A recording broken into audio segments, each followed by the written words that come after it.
When mama can't know, I'm make a day and when or they will make a day. No mommy a public, boy smart than or the cop. No one nigga want tomorrow meet if and or the concocha if and Ginabia. If you come cook give because you all what to more can I say, if you beat my sister, I will deal with you, or you call somebody like Okono. No one nigga one.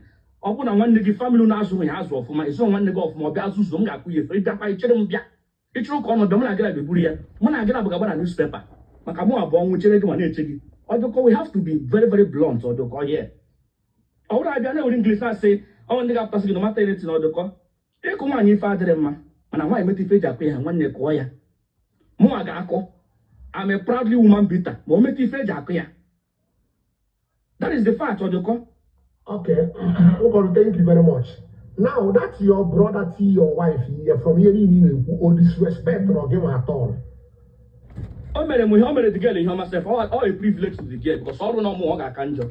You don't remember one about you don't give you on one. So when they make cooking here with privilege, at least you go dendo. When they chance is our boss, but I want to want back to family. Because all the college didn't get boogie more. I tried to be my hand. In my wife, I said, why will you get a weird? I'm going to ask why tomorrow snake your home corner. The culture and law says go away. Or you go down, knock it down. Why none of them now? And I will cause a matter. Is you going to get allowed? So now look one nigga tomorrow. If I marry your wife tomorrow, one nigga want to see how on the book matter. Don't come only can wait by that process. So one day one you cooking here, one day what cooking here, no get been a €1. A been around cause or cooking here. Just gotta get a church to praise the Lord. Because he didn't do well. I don't know stories are different. Because of your call, no care then do. When you're not about to with the man. No care then do when you're not about to with the man. So give me whom can work it first. Because him and the Kote no Ketana, one of one couple of them when you're born about you. Someone like Okon, who make 100% love, and make it slumber one. I feel need a woman. The worst thing when you give me no what about you. Or the call someone like Moa, or do come out of Okon, I can't make the winner. But I pray make it no combo because I have a very, very sad story that even the whole world will regret, including Okon. I go do what I go do, let I go still regret. So we won't get tomorrow, change them, man. Because I have a problem, you major body game. But could just go to your family, go to my own family. Make sure you're not at home, major, yes. Man, this is come major, get Kegaba, you Labana do Quaka get the reggae, more, I try to come in, man. Or to come when he can make a tango, can walk us again. Who can say up at the airport, or they can make anything we want to make in commands. Or the code is what it is. So for more who can you have to have the capacity. Or you call what is the capacity? Man, that you get him in your job, or the command one go to one nigga in your job. Man, I don't know what is forgiveness. Okonamahamia. I am very, very careful in the things I do. I know about mad Bahara, major Bahara, more or the major get to money Bahara, you was but only believe. You have if what's possible to anybody. Makimeja Mamba that's all that's my role. I'm talking about one net over a 4 was woman. Man is so more for Manga Bupugish or the common, but that's the reality. Or the let's be honest here. When you give people the energy they give you back, everybody will become humble. Anybody that teaches you forgiveness is your enemy. Or the come back forgiveness when you does you or go to church, you say, Father, please forgive me. Father, say, God has forgiven you. Or God the key major. Image of guy your mother. Guy your father, Mbaharam Mehe. Or the always go to believe. I will not take that. I don't do that, Odoko. I wouldn't be a violent person, but I don't allow you to use because of this name Agoka. Epo church. You need make them if you want to Maya to Mona Smoke. You're Mbaharam Mehe. Bugina. You're Mbaharam Mehe. That's what it is. From here, I don't think they were on your way right to your mother here. I don't think when I'm last year, I don't think they were on your way right to your mother here. Obona, when your wife on a Nigeria, need your mother here. Your brother swear. Isn't your brother to your wife here because of your wife needs Mamuni here. Then when you came understand. Man, apart from that, and when you also win your mother here, me, 1 year working on Nigeria, I walk with the girl here. Obona, and when you my wife name, me come na phone as your dog. It were alright, didn't met to my wife, Aka, because of what I go on here. It were alright in Nigeria, met to my wife, Aka. Obona, when you move. ihe eme ikpọ na phone ọ bụrụ gị nụtara woman for the fact na ije go je bie the woman aka na arụ from my own understanding ị na-disrespect m nwa word ụkọ amara m otu isi m understand onye ọ na dị entitled to his or her own opinion mana otu a nọ na nnọọ nwaanyị hapụ ya na Nigeria ọ bụrụ na ọ na-eti my wife ọ na-eti my mother ihe ọzọ wụ na ọ merụ my brother metụ ya aka ịmana o disrespect go mụnwa from my own understanding so enwere onye nwere right iti nwunye mmadụ ihe Ojoko, unless your family is divided, Ojoko, family that is united fights everything to keep your family united. Ojoko, pay attention now, Ojoko. Mbro nwanne gị nwoke, younger brother gị, nwanne gị nwunye gị mete heje ti ife, ejua mu oyi, nkucha ife, ichere mchere gị bata bata kan kwa ife. Mbra gị pio. Ojoko, ibro nwanne nwoke, my senior brother, nwunye gị mete ife a ga-eji wee kụọ ya ife. Ị na-eme senior brother onye ọma mmeliza because I'm not going to be a weak man or a simple man. Nkwụcha nwunye gị ife, ngwakọ my younger brothers nwere da bro, mchirekwa gị batara nkwụkwa gị ife n'ihu gị nwunye gị. Nwunye gị aka akwa gị dị n'Ojoko. Ị mata na nwere Ojoko, ị mere ngejikwa gị ife ahụ. That is nwere respect ebe your brother nọ. All the respect gị nwere ebe ọ nọ. Because ọ bụrụ na ị nwere respect ebe your brother nọ, ihe na-ekwe ịkụcha nwunye ya ọ batakwa ịkụọ ya ihe ọ because of nwere respect ebe ọ nọ. Ojoko, asọbadike akanihu eburu nkata n'ihu gwa ya okwu. Ojoko, in this contest, I'm talking about family unity. You won't come be a weak man because you will first son. Ojoko, ekpere na family na amụkọrọ amụtakwala ụdịka mmadụ gị ndị holy and that charge of a man aga na-akwụ gị duka. Ojoko, family mụta ndị ara, mụta ndị court, mụta ndị agboro, mụta ndị lawyer, mụta ndị gara school. So that ọ na-abụ ijo ịmụ ọtụtụ nwa jide mma. Onye nke apụta ibute onye ara esi etu ụka ọnụ. Ịpụta ndị court, akpọta ndị court. Ịpụta ndị agboro, akpọta ndị agboro. Mana ịbụrụ ha ndị Jehova nyere anyị aka chọọ nna agala unu n'iyi na ụwa wee ba na biri and beans. Ụwa wụ chinchin, and ị ga-awụ chinchin to survive. Ojoko, every family today that everybody is peaceful maker. Nwanne ndị atasị afụfụ. Ojoko, let's call a spade here. Ojoko, every family gaga today, if you don't take decision, your younger brother will take it for you. Okon happens to be that kind of a man. That if I happens to be your brother, as my elder brother, nwunye ga-emete ife ji akụ ya ife, o were mgbe a ga-take a decision as a big son, as the first son, ị na-ajụ amụ oyi, chere Chineke na-abịa, onye nzọpụta na-abịa, a ga-enyere gị aka, yọba Chukwu. Ojoko, I will take the mantle from you. Nkọ nwunye ga ife ife, chirekwa gị pụta nkọ gị ife. Anakọcha gị ife, nye oge gbaghara mme, anyị ga-agbaghara m. Okay. Because ịmụ n'ụkọ mere ezigbote ife. Okay, Okonu, thank you very much. Can we mana from here in nwere any right imetụ nwunye mmadụ aka. Ihe sokwa ya na-eme, ị nwere any right imetụ nwunye mmadụ aka. Ị nwere any right imetụ nwunye mmadụ aka. Okay. Ka we gotekwa onye ọzọ. Nwanne gị nke na-eme ntị anyị tigbara anyị ọnụ ka anyị ruo. Ojoko, good afternoon. Good afternoon. Can I make you happy or you could carry you? Ojoko, the only time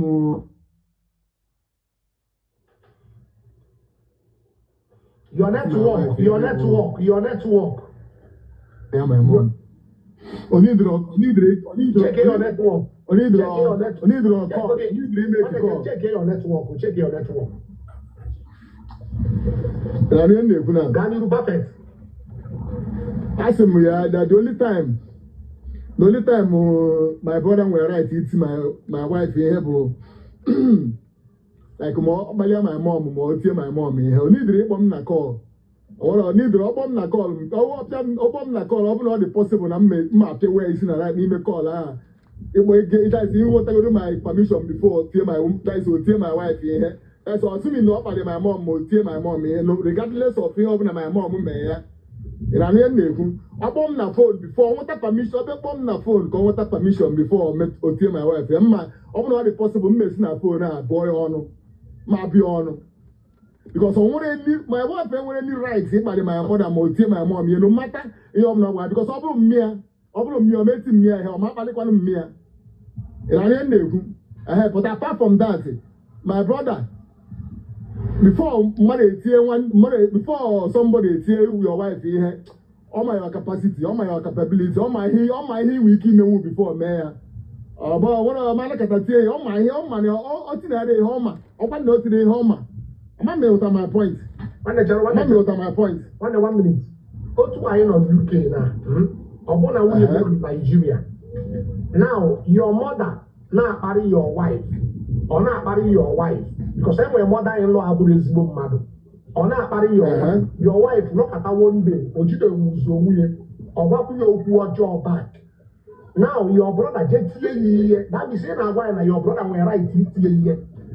Oh, yeah, cool. Up to why open up what I said, but my brother may be from my brother first, because now that my wife, my own wife, won't know job.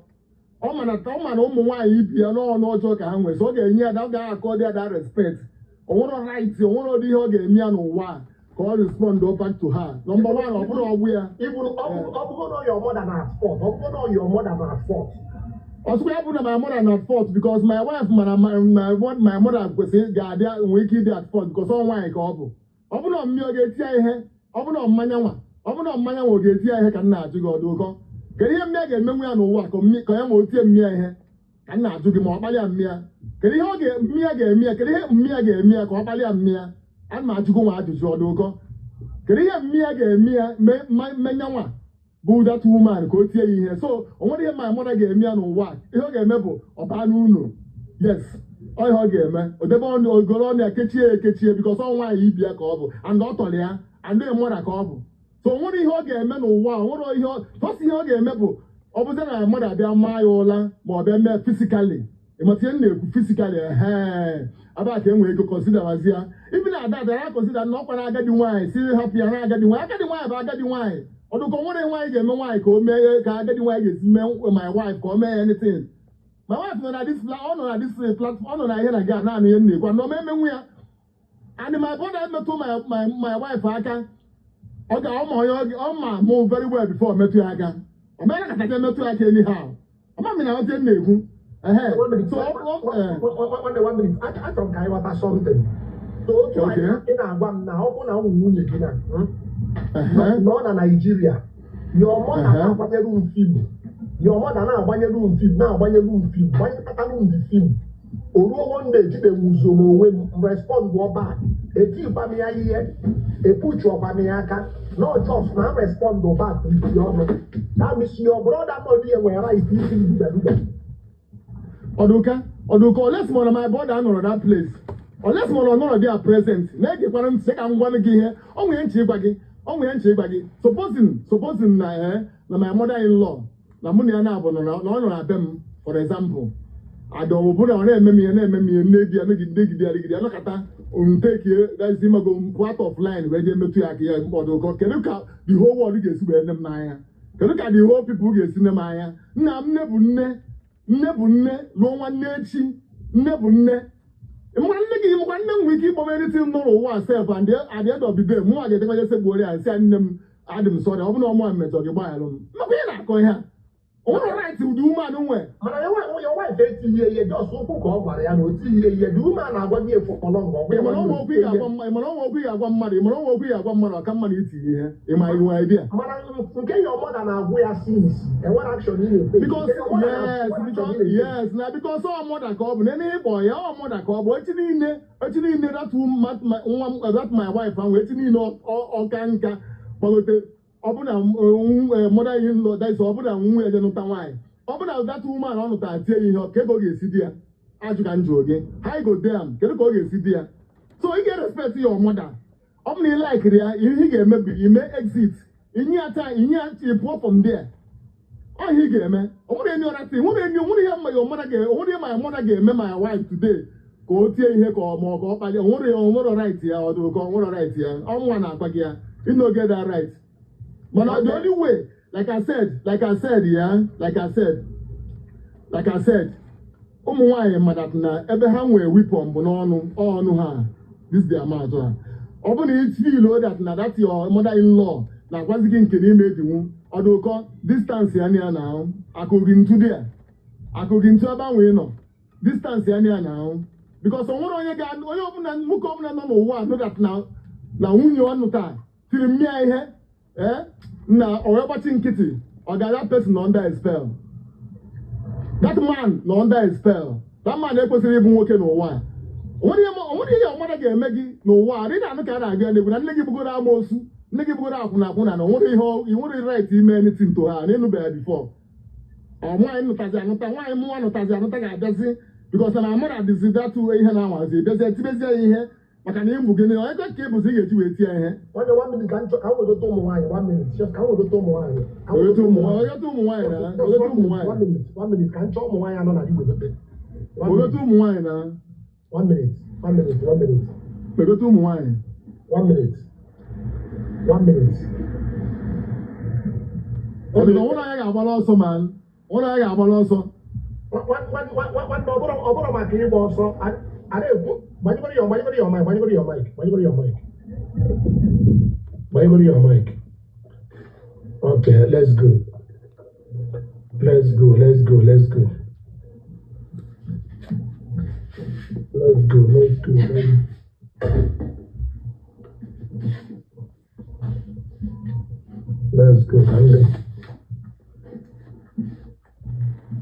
Okay, let's go.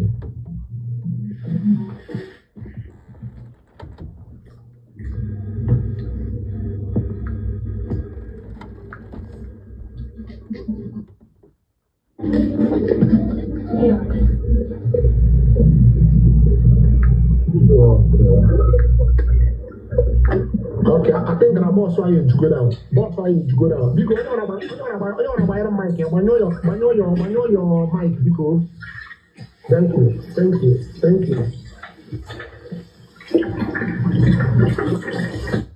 Okay, that's so. Why is South Africa? Get came $1,000. Get came. Good evening, everybody.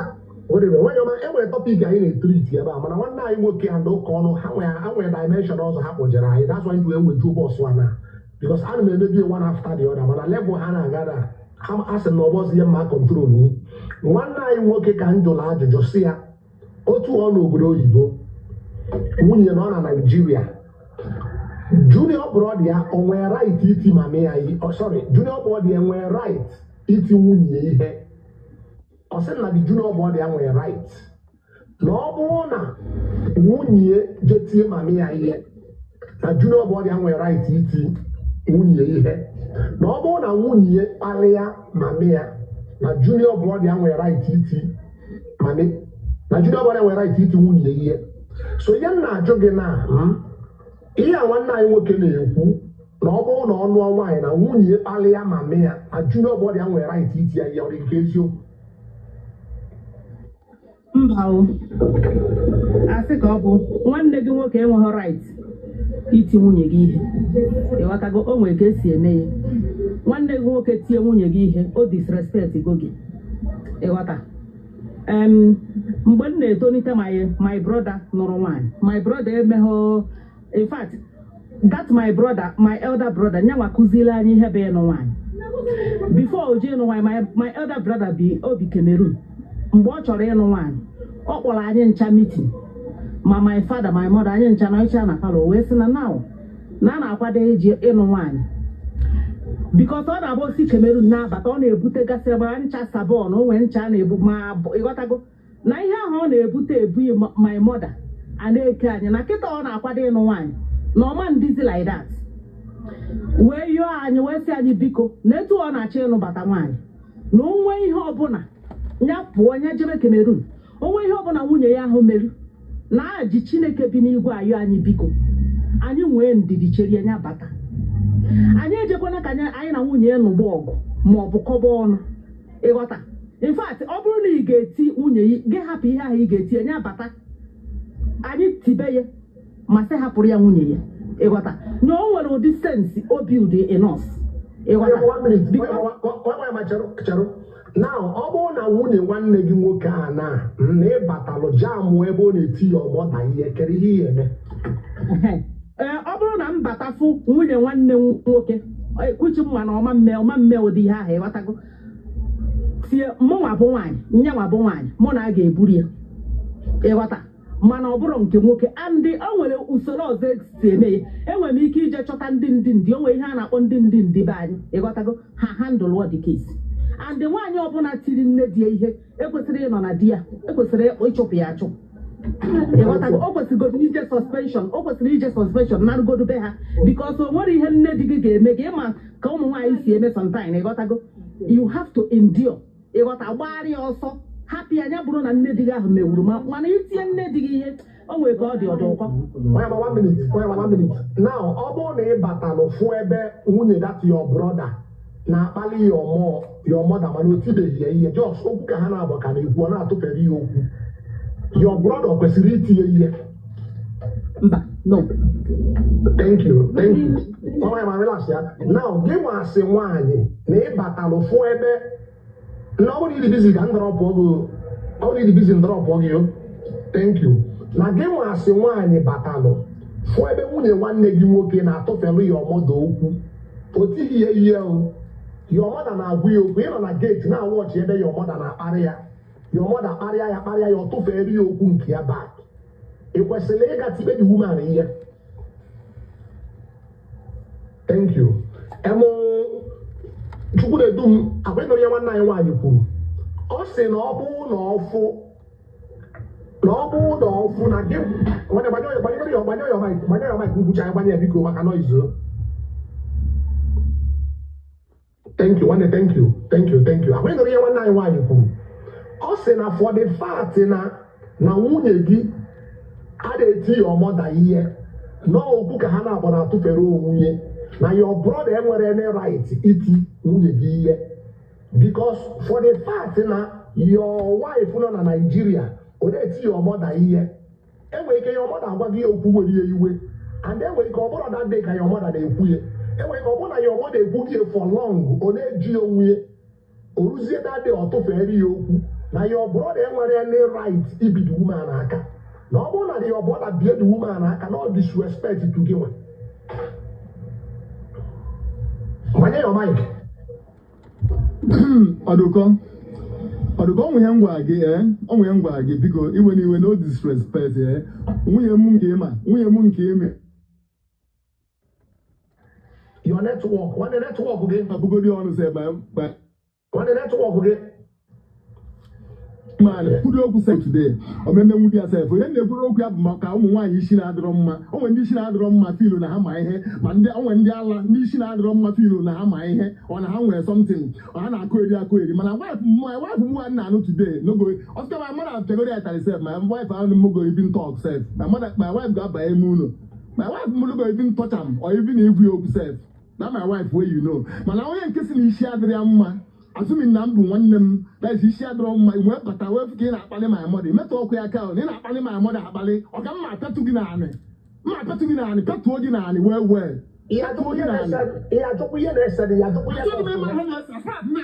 na inwe the cause ịkpali my mother n'iru m na-abụ n'iru m oge ị na-akpali ya n'iru m nwa mma apetụ that woman apetụ ya naanị na mmiri etọka m ga-apetụ that woman aga ije Without it,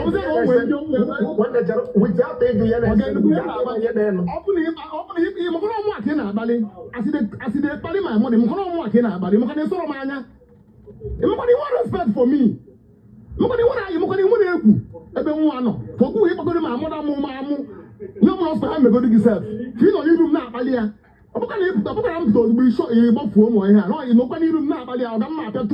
I go fuck you up. I'm kutu ogi. Ọnwa na-agwa gị ya. I don't give a atọ m ịma onye ebu. Mma betu gị betu nga egwu ara atọ gị. Eyi m hụrụ ma amara ka ị na-agbalị. It's na my brother ma ọ bụrụ na my brother na-eti my wife ihe mana na my brother na-edisrespect ma hụrụ ma mother mụta amụ nwa ka ị na-akpali egwu ara atọ gị. One minute.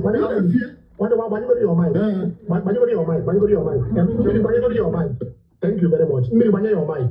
Tiwere anyị na think ịnọte gị akara ebe a gaa n'iru. Ya ọdụkọ daalụ onye ọbụla nọ na bọs ndị nọ na comment section ekene m ụnụ. Ọtụkatị nke ihe anyị na-ekwu kịta dị ngalaba na-abụ ọ dị right nwanne m nwoke iti nwunye m ife. Secondly, gịnị ka m ga-eme ma ọ bụrụ na o mee? Ọdụkọ nke izi ebugodo na akpọwute gị na famili enwere ndị ga-eti nwunye gị ihe edifọm gomi life agbaana gị 2-0 ya without ndị nwe ma and that situation wo odudu bere na amụ anọ mụ na gị mana odudu bere ha na amụ itichapụ amụghị wee ike isi odudu wee pụ ịhapụ ya hapụ amụghị nọ na problem and ọ dị ụkọ mụ na gị mana ọjụ ngwa ngwa na-eje ajụ ihe ọ na-eri ori ngwa ngwa na-eje eri ihe ọ na-ajụ nganga ka okenye ji agbara efi ọsọ nwunye m nọ na Naịjirịa anọ m obodo oyibo enwe ihe na-esere ha ebe ahụ bịa na-akpọ m abata mkpụrụ onye ọbụla kpoji ya na nga ọ dị ụkọ ha ya nwụkwa na nga ka ha ya emechapụta na nga atịnga ọ na nna akpọji ụmụnne m nga m eme sure na ha ma mpụtazi ebe ahụ ege now mgbu ụmụnne m because of nwunye m then ka ndị mara ha kwa anụ nwaanyị ha nsoro because of nwunye m nwụọ ka onye ga-eprotectizi nwunye m na njezi lụbazie ọgụ ka nwunye m wee nwụọ ama m onye ga-eprotectizi nwunye m a afta ka mụ nwa nwụrụ ihe niile awụrọ gidigidi mgbe na ị na-eje eje nụ nwaanyị ma na ezinụlọ gị na-enwere ndị ga-eti nwunye gị ihe di ya mgbe a ka ị kwesịrị inwe uche gị ga-adịzi times 2 maka na ọ bụrụ ihe niile ka iji ọgụ enweta ama m ihe eji ọgụ enweta anyway but for mụ I don't think ihe m ga-eji nwa ọgụ wee nweta for you iwe ike inwe ndị ihe eji ọgụ wee nweta and nwunye gị chọpụta na gị na ụmụnne gị adịghị na mma n'ebe onye kpụrụ ha kpochie ọdụkọ nwunye gị chi ime gị ihe ọma nna ya n'azụ wee mee gị ife mmiri 1 minute and onye rịọ mmiri 1 minute enweghị anyị na-ekwu ebe a onye agbazila okwu anyị na-ekwu ya ana m abịa ebe anyị na-eje okay I got straight to point nwanne chere ọ bụrụ na anyị na-agbụ ya randị ma na-enweghị ike taịm m na-ejikwa wee close ruo enye nwe ndị ekwubeghị okwu ihe anyị na-ekwu ebe a na otu anụnwa gị nwa nọ Brazil your wife nọ na Nigeria enwere ihe ọ ya abụ your wife mee your junior brother tie ihe wute aka ịkpọ gị na phone okay ọ dị ụkọ enweghị m right iti nwunye m ihe mana ama m nke nwanne m nwoke nwere right ime ka nso ụta asa gị ụna nọ na onwe ya my wife ga-eme na etinye m ihe ọ ga-eme ebe ịnababe nne ya mana amaghị m ihe my wife ga-eme nwanne m nwoke ọ hapụ iti ihe o nwere kwuru okwu ebe a sị na my wife na my mom bụ ofu they are not the same ha bụ enwe ka ha siri ha niile ebe ipenti my wife and my mom are the same my mom is for all my wife is for me now my wife nwa na otu a nọ na ma anọghị nso and nwanne m nwoke bụ ndị nọ n'ụlọ ahụ na otu life si wee debe anya na I am better than them and a hungry man is an angry man nke nwere iji debezi onwe gị that place na dịka ịrụzi ana afa ma ọ nwere nwanne nwoke na-amụtabeghị nwa ije kọọ ya ọnụ ọmụ nwa ọdụkọ nwanne nwoke tie gị ihe ama m onwe ihe m ga-eme nwuo ya iji amụghị nwa wee kọọ my brother ọnụ na amaghị m ihe my brother gwara gị i were amụghị nwa kọọ ya ọnụ were ihe megasịrị ya kọọ ya ọnụ ụwa onwe ndị mmadụ na-akpọ ọnụ ụwa ịkọọ my brother ọnụ ụwa na my brother etie gị ihe ịkpọwa m na fon ọ dị ụkọ ọ bụrụ na ịlụ ọgụ maka nwunye m bụ olu iwe nwunye m ga-esi wee cheki ya ma lọvụrụ ya then I don't love her. One minute. Otu anyị nọ na ka anyị sigodu na your brother nọ na be anyị nwee problem ọ na-enwe na your wife nwee misunderstanding o were datin kọọ your wife wee datin kọọ ya ọnụ your brother kwesịrị iji because of datin tinye nwunye gị ihe ọ ya chọrọ ịghọta ọ kwesị ọ ka ji were ekwu na-agba gị na I can't control the emotion of my brother I can only control my own emotion. Ihe azụzi m na ka ihe m ga-eme nwanne chere anyị eru that side na ọ bụrụ na your brother tie that your wife ihe wuti ata ịkpọ gị na phone that your brother o disrespect gị ma ọfụma and mụ amago na ha na-akwanyere m ugwu mụ amago na ha ga-eti nwunye m ihe na-aka ihe m kwesịrị ime ọdụkọ first time bụ na my wife am with my brothers m nwere mma ama na ha ga-enwere ihe ga-eme di ya ka m ike jee ọrụ ka m concentrate ya n'ụlọ ọrụ enweghị m ike ịkpọrọ my wife jee tinye ya n'etiti ndị ụmụnne m anọrịdị ama m ụmụnne m ama my wife ama na problem ga-adị ọdụkọ ọ bụla m enwebeghị ego m ga-eji wee kpogoti ya na ọ na-eche ka akwụkwọ ya na-aga amara m ụdị situation ahụ ike ịdị ebe ọ naba na be ha gaa nọ ya na be ha ma ọ na m enwe ego m ga-eji were ntịrị ya ụlọ ka a kụzie na m enwe enough money m ga-eji were ntịrị ya ụlọ n'aka m na-agụ m aghọ then na proses kwara ya akwụkwọ ga-eji were gbagote ọ dị ka ọ ga-eme ebe o jee ebe nne ya ga na-eche m That is your brother were right. Despite your my brother enweghị right iti my wife here. In a while, no way right. No way go when you on a pass through call you on the right. Although I go hungry no right. Asking na man control the emotion of my brother. When we keep control the situation, can we keep control by distance? All my right, my brother, anybody enweghị right. But all more call the work my wife in a position I can do it to save my own self. Maka mo na save my own self. Maka na ngi no do ko mo yamma ga na abo chi de go see through your wife na chogo. Aso no mo ko ke ja na tan nia. E no na family, o mo family ya ba to ka success go de wu nne gi iwe. Umunne gi we ke chuba gi through your wife. Ka ha jide gi that place. And all the umunne gi ya be na no so be for na they have nothing to lose. And I can't fight with he that has nothing to lose. One nwoke na-awere na village wee kene them through my wife nwete ndị ọje gbuo ụlọ m ọkụ ọ dị ụkọ ka m ga-eme m ga-atọ n'ịkpọ polisi ọ bụ mgbe na-atọ m n'ịkpọ polisi everyday ana m akpọ polisi ka ebe m ga-akpọdebe polisi ọ dịkwa ụmụ onye nọ na village na-adịrị dị egbu ụlọ gị ọkụ nothing will happen. A na-ekwu ya based on Nigerian situation ịkpọ ndị polisi ha bịakwa ha na-ata gị ego mụọ ọ dịkwa werezie ego anyị eji wee jee polisi jee tụọ ya nga were akpọrọta nwunye gị na ha jee debe ebe ọ ga-anọ dị comfortable ụmụnne gị ha chọzie ha busie onwe ha that place that money ahụ ga-ewere wee kpoju ụmụnne m nga reserve because at that moment ihe na-achọ ịgbazi ndị mmadụ bụ ibuli ego na-achọ ego ịmara nwa ndị kpara ego ha ji akpọkpọ ụmụnne ha polisi aka nkọ na social media ụmụ ndị m na ego ha kpara abụ ka nwanne ha mesi ya ka agwa ya na ha ama ndị nọ na Abuja na ha ama ndị nọ na Sokoto why not iji kọntaktị ya nyesịra ha aka mgbe ahụ na village dị frustrated na-eti nwunye gị ife so ego ahụ m ga-eji wee kpojee ha Abuja na zone 13 na zone 40 m ga-eji akpọrọ nwunye m ya debe ebe ọ ga-anọ ọ bụla enwe enough money ekpọrọ m ya si eje ebe nna gị jee nọdụ atịgodogo ya ka m nwere isi ebe a nwere ofu example achọrọ inye 1 minute ihe ekwu okwu anyị mara ana m watch time ana m close 5 just 1 minute ihe ekwu okwu too much joy ma ịgọrọ your mic yo ibere anyị ọnụ ma your mic biko onye chọọ ikwu okwu ya gbuo ya ịchafụ biko nwayọ maka n'iru ka jụọ m ihe chọrọ ịjụ ịrọtego n'aka ebe a ịkwesịrị ịghọta ya anyị na-ekwu.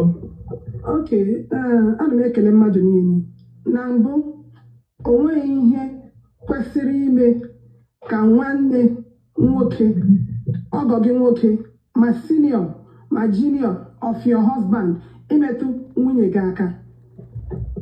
O nweghị sakramenti jikọrọ that brother in law ma nke ukwu ma nke nta o nweghị sakramenti jikọrọ ya na nwunye onye ọzọ. Mgbe nwaanyị ahụ sịrị I do, that woman has come in agreement with your brother, not you, not the elder, not the younger. So ihe ọbụla na-emenụ, you have to report back to the owner of that wife. That is a sister-in-law. She is a total stranger who has come to do life with your brother, not you, not your younger brother, not your senior brother, but himself. So if you ever find yourself in this situation, you have to take it back to the owner. Onye nwe nwaanyị ahụ bụ gịnị? Your brother. Onye ahụ ka nwaanyị abụ arụ ya. Ya bụrụkwa gịnị nke ya? Onye ka ọ na-agba ọtọ n'iru ya. Onye gara sibe nna ya dute ya dia. So you have no moral right, no legal right whatsoever to lay your hands on that woman, even if she is wrong. Do things in the appropriate way. Send her out. Call your brother, report to your brother. Your brother gets sent, then they get sent here out. Your brother can make a simple phone call and escalate it by saying, that's why also, she has every right to protect herself by going out from the scene. Yeah, safety is very important. So, what can we right? Echo that lady in here. Even if not there, in the act of anything, you are responsible to call your brother. Yes. Then when he was in the onye machara ụkwa n'iwe so ị na-agwa anyị na ọ bụrụ na ị nọ na Naịjirịa and di gị n'obodo oyibo ịfụ ebe nwunye nwanne gị nwoke na-eti ya ọmọda ihe eje ebe a nwa ya ụla ịchọbagoro fon iji akpọ ya ọbrọda.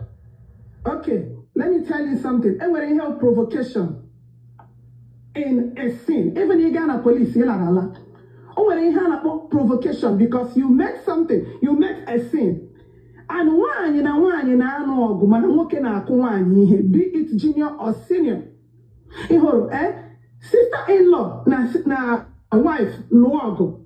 Even when an American on email, why na log, and two fighters, there is a way it is being handled. But when a man is beating a woman, so in that sense, because your mom is old, about defense mechanism. You can target. What idea? Making them protect your mother. You want to shuffle go there, and we can provocation.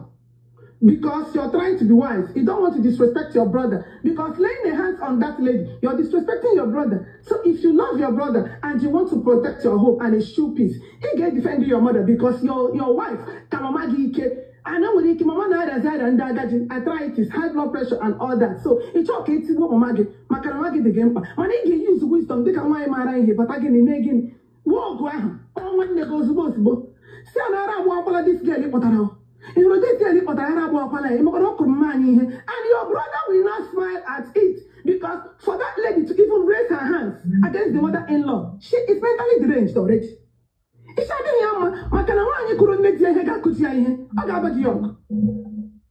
You have no respect and regard for your marriage because your husband is not married to you alone. So if you have the impetus to beat your mother-in-law, despite in hope, imam or the demented, or Alzheimer, or bipolar, there are a lot of things that changes in a woman at a starting stage in their life.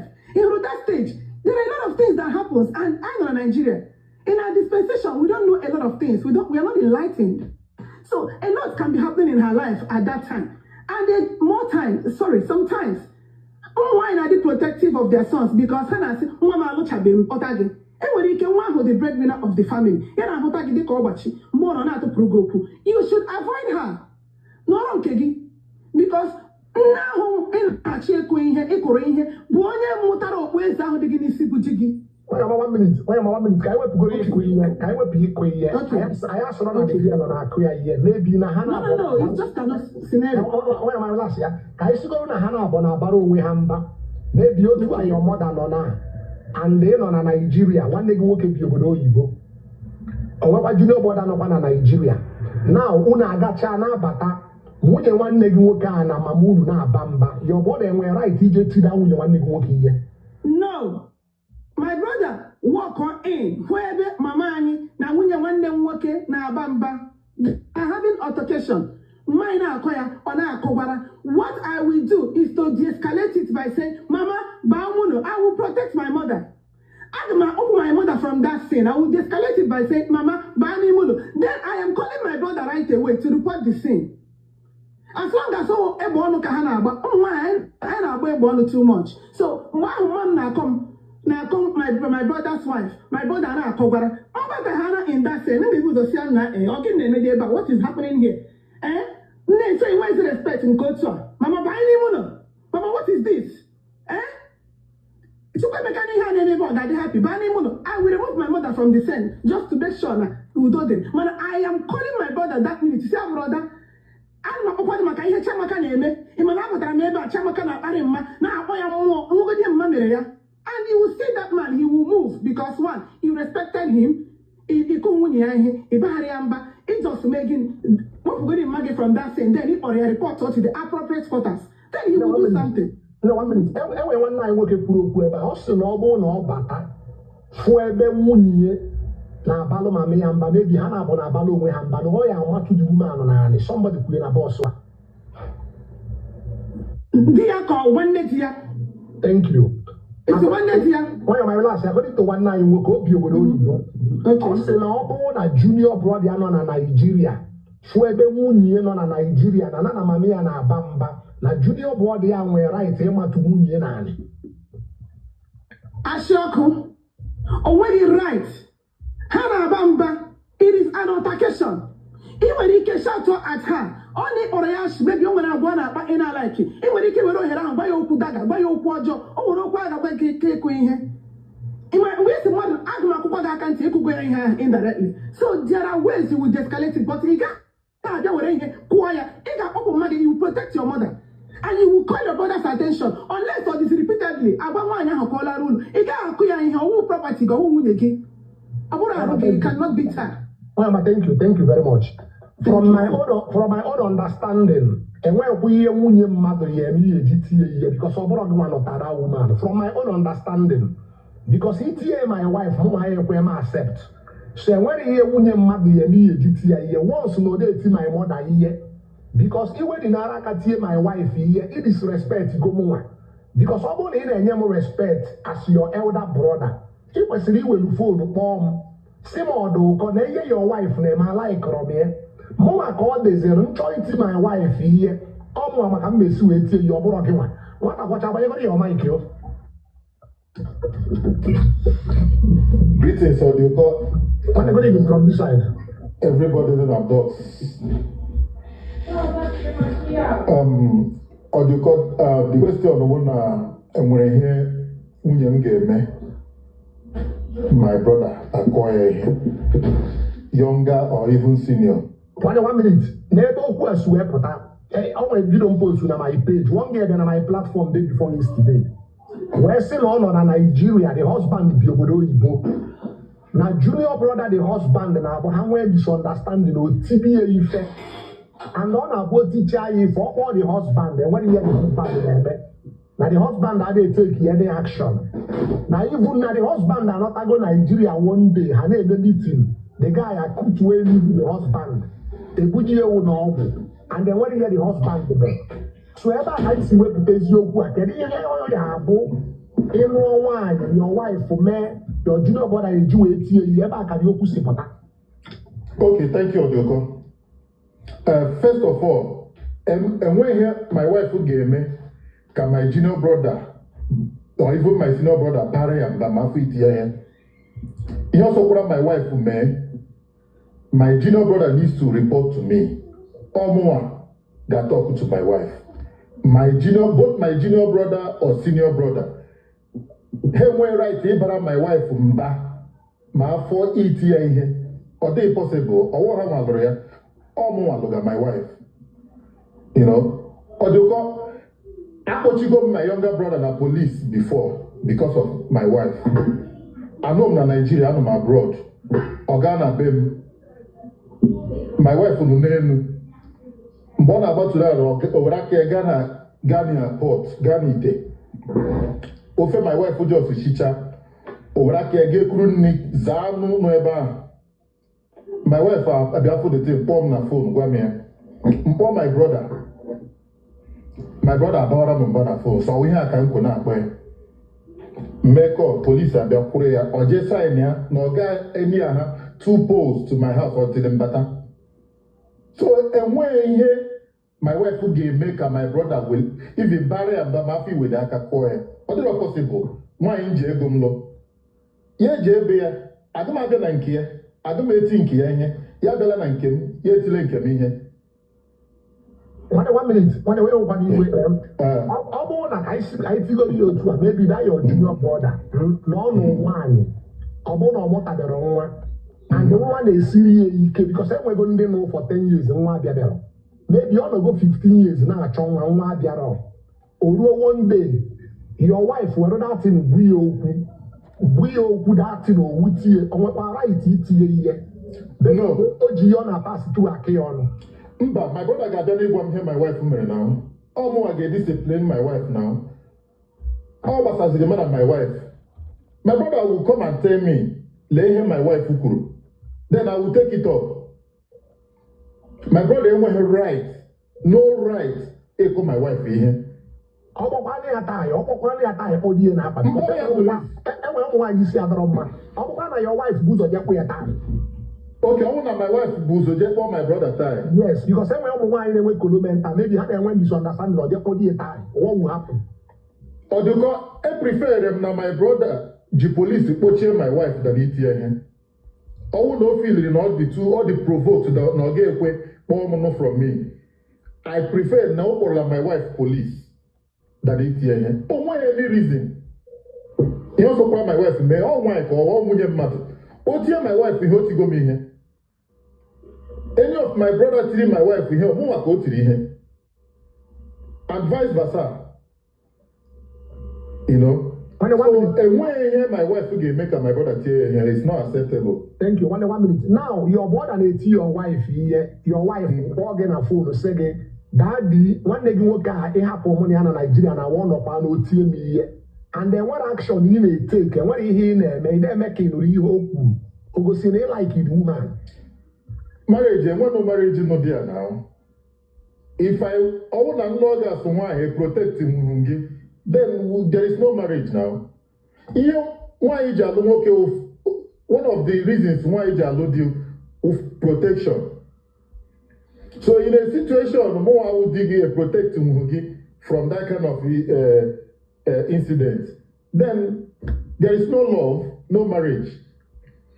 Okay, 1 minute. The reason why you try to so si ya na anụ nwunye na ụmụ ya nwere right over nwunye onwunye nwunye gị ga-eme gị ụmụnne gị apụta enweghị nwunye m ga-eme m ụmụnne m apụta because I'm an adult, I'm a man. Ọ mụwa ga-eteki decision ma chọrọ m nwunye m ma chọrọ m nwunye m ọ gbasara nwanne m ịghọtago. Okay. They can advise me. They can advise me. Ọ masị m nwere ọ masị m rapụ. Okay. It is satisfying in your side. It is satisfying. Thank you very much. One dinosaur. See, Susie, whenever you're mic, you. Okay, why am I even from this side? Can you retire your own? Good morning from my own side. Anna Mekelen double and box. Good morning, everybody. In a more of my honestly, Otela Mbaka Mbaramba Anna Kegi from the first day my husband shared your live stream. So I'm not liking him because didn't like him so much. So the truth is this. When you want to want it right, you can one year. No matter if someone can want right. And when one year right, it could make the no matter no matter how she provoke Hogi, you were right. You were no moody, you were a digging, you were a cape or no matter how many that time. You were a get up more digging, you think again had the number or digging, or we should be a poor. Is she no poor? You were right at all in the hand. Digging no matter. Also, go be a broom. Then in Kenwa, the Kangwapa is more many experience before that was when she requested to come up. Always she one demo Oghalo Mohoro, the last one. So Amami Hena de Chayana then I don't know. So or in home one day, one early morning like that, or met him Nora, Mayaka then do them with 1 day and wine. Or say Diana Palo, I had that. So again, Jibia, or see no Makamu Akoji or the meeting. In this surprise, like I see now here Chorobam from today. Now I'm gonna wake you up 5 a.m. Nzamberezim Zaru Muhammad Dinapa. Hey, you know, Mleanya, Mlegodu Nedimania, Mlewa Dimkemania, like, oh, young on my this early morning, or we him chill. So, only Hobulam Puru. So, Osim Namuri here Puru. Even the mom no way, Abanketi, the sister, like everybody like Onyo Papa who this early morning. So, Osim that not rocker every 5 a.m. The Zambres is Arumu, Kwazi. Then every 6 p.m. wherever I'm not, Namalo Dubelena gate 6 p.m. I'm here outside. Hey. Ntono kwale again imapa osim kuoku onwe problem o malite bo dube agba makant. Yeah, I'm saying it publicly. O malite bo dube agba makant. Akanti ahụ gbaziri mmali Russian na FMC for the respect nwere na ebe nwanne gị nwoke nọ. That's why I'm geji agba dị nkịtị. I'm not gonna push you. Agaghị ekwe m akọwara because enwere m respect n'ebe dị elu ga m nọ. M hapịa m si ebe ahụ gbaba na room m ga na-ebe akwa because ọ warịrị. So my mother-in-law then to them has so rested back. Please, mgbaba na room mgbachi ụzọ ga na-ebe akwa. So my sister-in-law, my mother-in-law had done a surumaka na door, a payment the door. Has said more. Now please, no one pulling him now. What this thing? No one pulling him now. What that is an insult. No one pulling him now. You see their own problem. Now. So, him now right. But what I did, I called one of my sisters. Man, another him in trouble. You see, look at what is going on. I'm watching the wrong also. I said no. Nampota their way by him. See, I'm not sure my parents home like that. Can I have a dream him? So out of annoyance, my sister was the one that called my husband. Dim asigini, dim will be the one my phone. Because I'm on my sister or liar. So Onesum text message. The Ogam goes to text message that I've caught somebody. God be my brother arrest. Also came to the call. We say I don't bother about it. So give my code so but happy. I say my you safe, I say I'm safe perfectly. I say no need dream one near arrest. I say please happier. See this is his first attempt to give me penny again. My husband did not stop. Upon one name because he gave me arrest. So the house not on fire that day. Sound like me here one for pro. That is how it should be.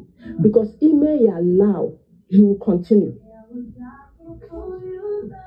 He will continue. So, ne di my jeze na doje na loro ne be ne su nwe ya Mbappe the door. Mpoda.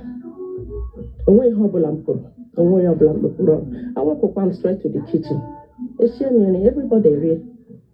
I called my husband and apologized to him. I did him perfect. But sometimes sense get full of people. But today, that guy can't be one. You disrespected your brother, both younger or elder. Or your younger brother.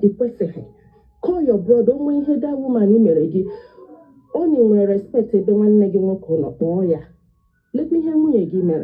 Allow him go jack and handle that case. I'm no one in this shinade from Mao. Honey push people to do something. Oh, when they can, especially how little breadwinner. Hachoka hatinyo bagara. Hani chikwa a push kadi ha push umunne ha out. So that's why umwoko ni 3 cents honye. Don't ever, no matter what. When respect everyone again. Boy. Okay, thank you very much. Thank you very much. I want to get into that game we did before yesterday.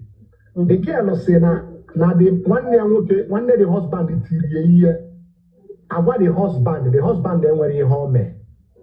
Or mezenda na etizie back to back. Man, I want to get into Mbonya and what's again I back. So from here in whoever na they believe from them where you mother ya me here. Can we say all the husband in a phone? The husband they call their ETR. Because for the fact in Italy that ETR, what a moment, he disrespect them. Because I want to never respect as your elder brother. It was really reach out to me. One. Man, I want to hear my wife, you're born a warum. I'm going to auntie. Because I want to your peace, the family. I want to as your brother. It was a met to my wife, Waka. Man, not because of the way he did me. For the fact that when he did me, maybe you find a 3 daily fuck off. Why am I thank you very much? One more thing, and another thing, only one year local right if Hamadi York. Because only Hamadi York, you will respect the beginning too. You will respect the beginning. When digging making here, the first thing you may report her to your husband. For the fact you respect that man. But if we you can allow with 2 moody, you know that you never can and never dig. You will respect the beginning. So all the same thing. Ota hona de mwadi eku mwanya alotraloti. He consequently mwanya alotralota ekwesi di na mevari di na family balo ya too. Thank you very much. Thank you very much. My regards to your family. Emoka Empire, where go to your bank here? Audio again. Nsogbu adọrọ na-ekenekwa ụmụnne anyị nọ na box ma ndị nọ na comment section ya dịrị na mma. Afọ mbụ ka Empire Odioko anọ m na comment section mbọsị igbogote that lady. Ịma na okwu na-adị mma isi na foundation wee mezie ya dan ịwọrị ya n'elu maka na ịwọrị ya n'elu ka esi wee present ya ebe a. Ụfọdụ ga-asị na nwanne m nwoke iti mkpa ikpụnye m ihe adịrọ mma. Ụfọdụ ga-anọkwa on the opinion of na ọ dịkwa na mma na ọ wee ihe dị woman ga-emete. So ọ wee ihe m chọrọ ịkọrekt that day ị na-ajụ that lady ajụjụ. Ihe m chọrọ ịkọrekt ebe ahụ bụ ụmụnne anyị nọkwa ebe a si anwụta ihe. Nke izizi bụ ọ na-akọwa na the man nụrụ ya hapịa na family house ha ya na family ga-ebiri, meaning the mother-in-law and the brothers and siblings wee biri. Nke a bụ number one mistake. Actually, ọ bụ na irugo gị ịnụ nwaanyị on no account, no matter how good you feel na family gị dị and no matter how good you feel na your wife dị, ọ kwesịrị ekwesị nwunye gị na ndị bụ na ibikọta ọnụ. Nke a bụ number one mistake that man merụ. Ịghọtago? So onye ọbụla take ya note. Ị chọrọ ịnụ nwaanyị ọ sị abụ na mma gị bụ angel na ụmụnne gị bụ angel, nwunye gị na onwe ya bụrụ angel, they have no right to live together. Ọ bụrụ na iwere gị ga-eji wee gara ntịara nwunye gị ụlọ outside family house unu, ya ga-abịeru parents nke nwụrụ ya nwa, ya ga-abịeru ndị be ha. That is one.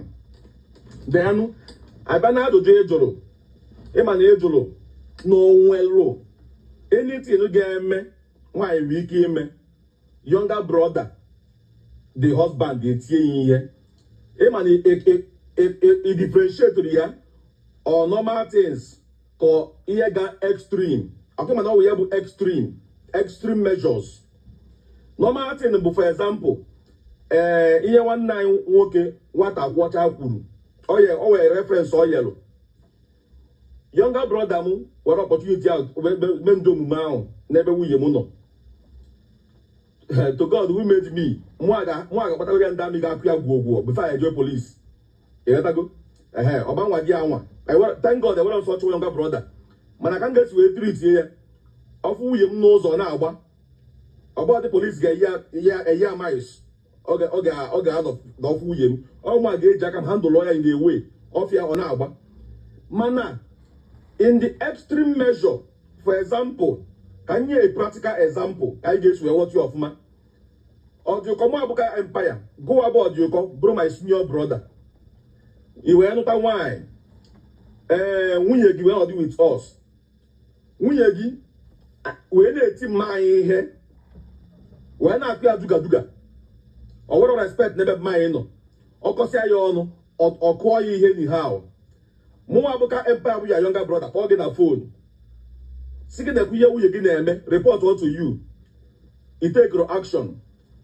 Or maybe the second time, unplugging a phone, you take your action. Or maybe the third time, unplugging a phone, you take your action. Or do you go, or maybe the fourth time, unkucha we again, unchalaguak hebata. Because, all conus we go. Unkucha we again, bullshit. Nchebriziagwa. Go?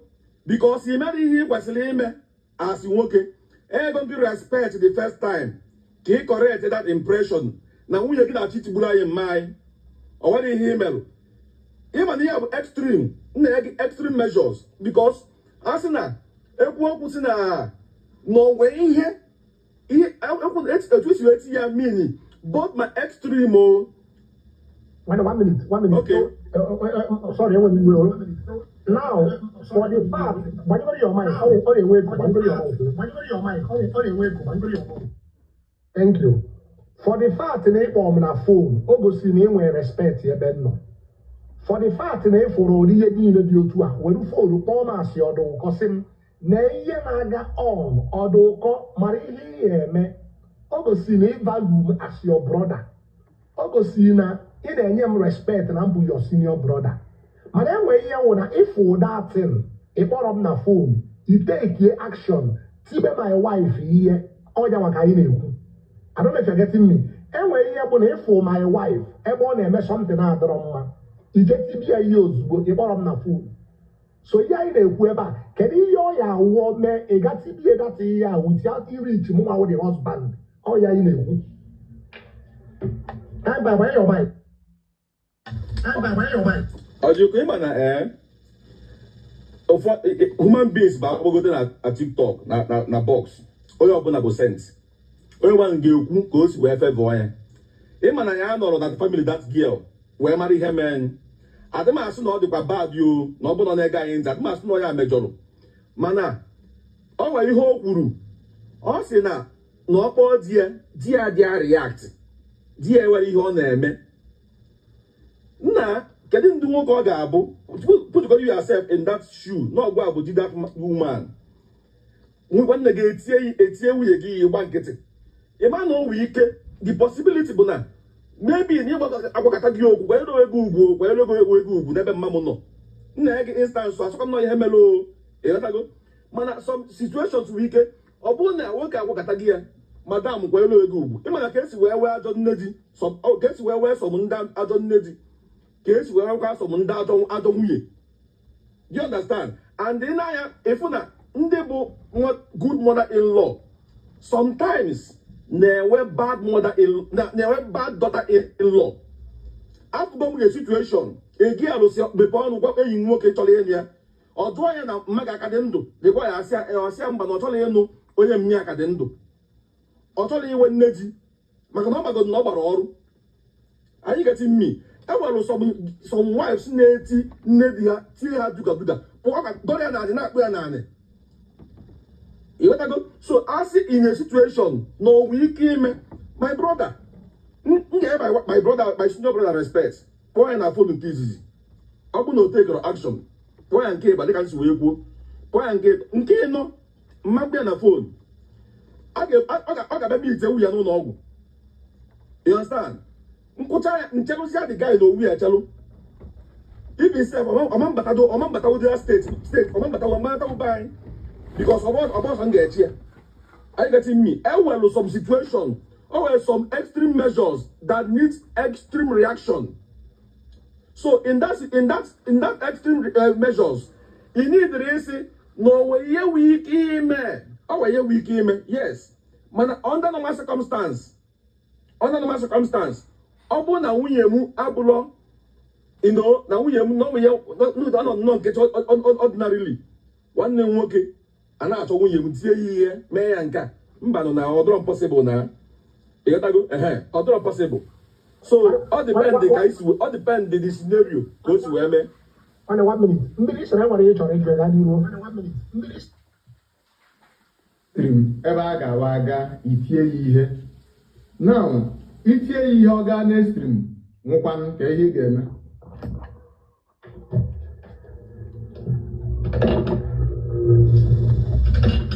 My brother, man, I ain't telling you where guys I control our anger. You walk one no. I control the by no keys, to. O to Bukano Mamma one. Yawan get Kano Mammy Yanko. O to Bukano Yamamu one. Or whatever. So that was your mamma or mamma not mamma awful. Can't guess where my yawa or for you awful. I bet as ya settle the Bazia. You understand? So that's just the point. Man, under normal circumstance, obona unye mu the goods. Or when you on there, or that bare mama date mommy here. And when the worker report to Bemua to me that now we parallel mamo or till me here, I won't take it. I won't take it. Yes. But that is just he contributes. Honor, thank you very much.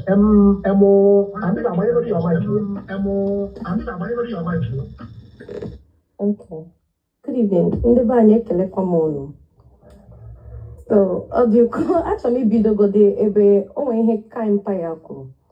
Ọ sị na onwe enyi ya nwoke chielu nwanyị. Onye ahụ ajụ ya ma mme ya ọ dị ndụ. onye ahụ asịzi ya mba. Ịma na sometimes anyị na-afụ signs anyị ignore ya, anyị ignore signs ị ga-hụ wonders.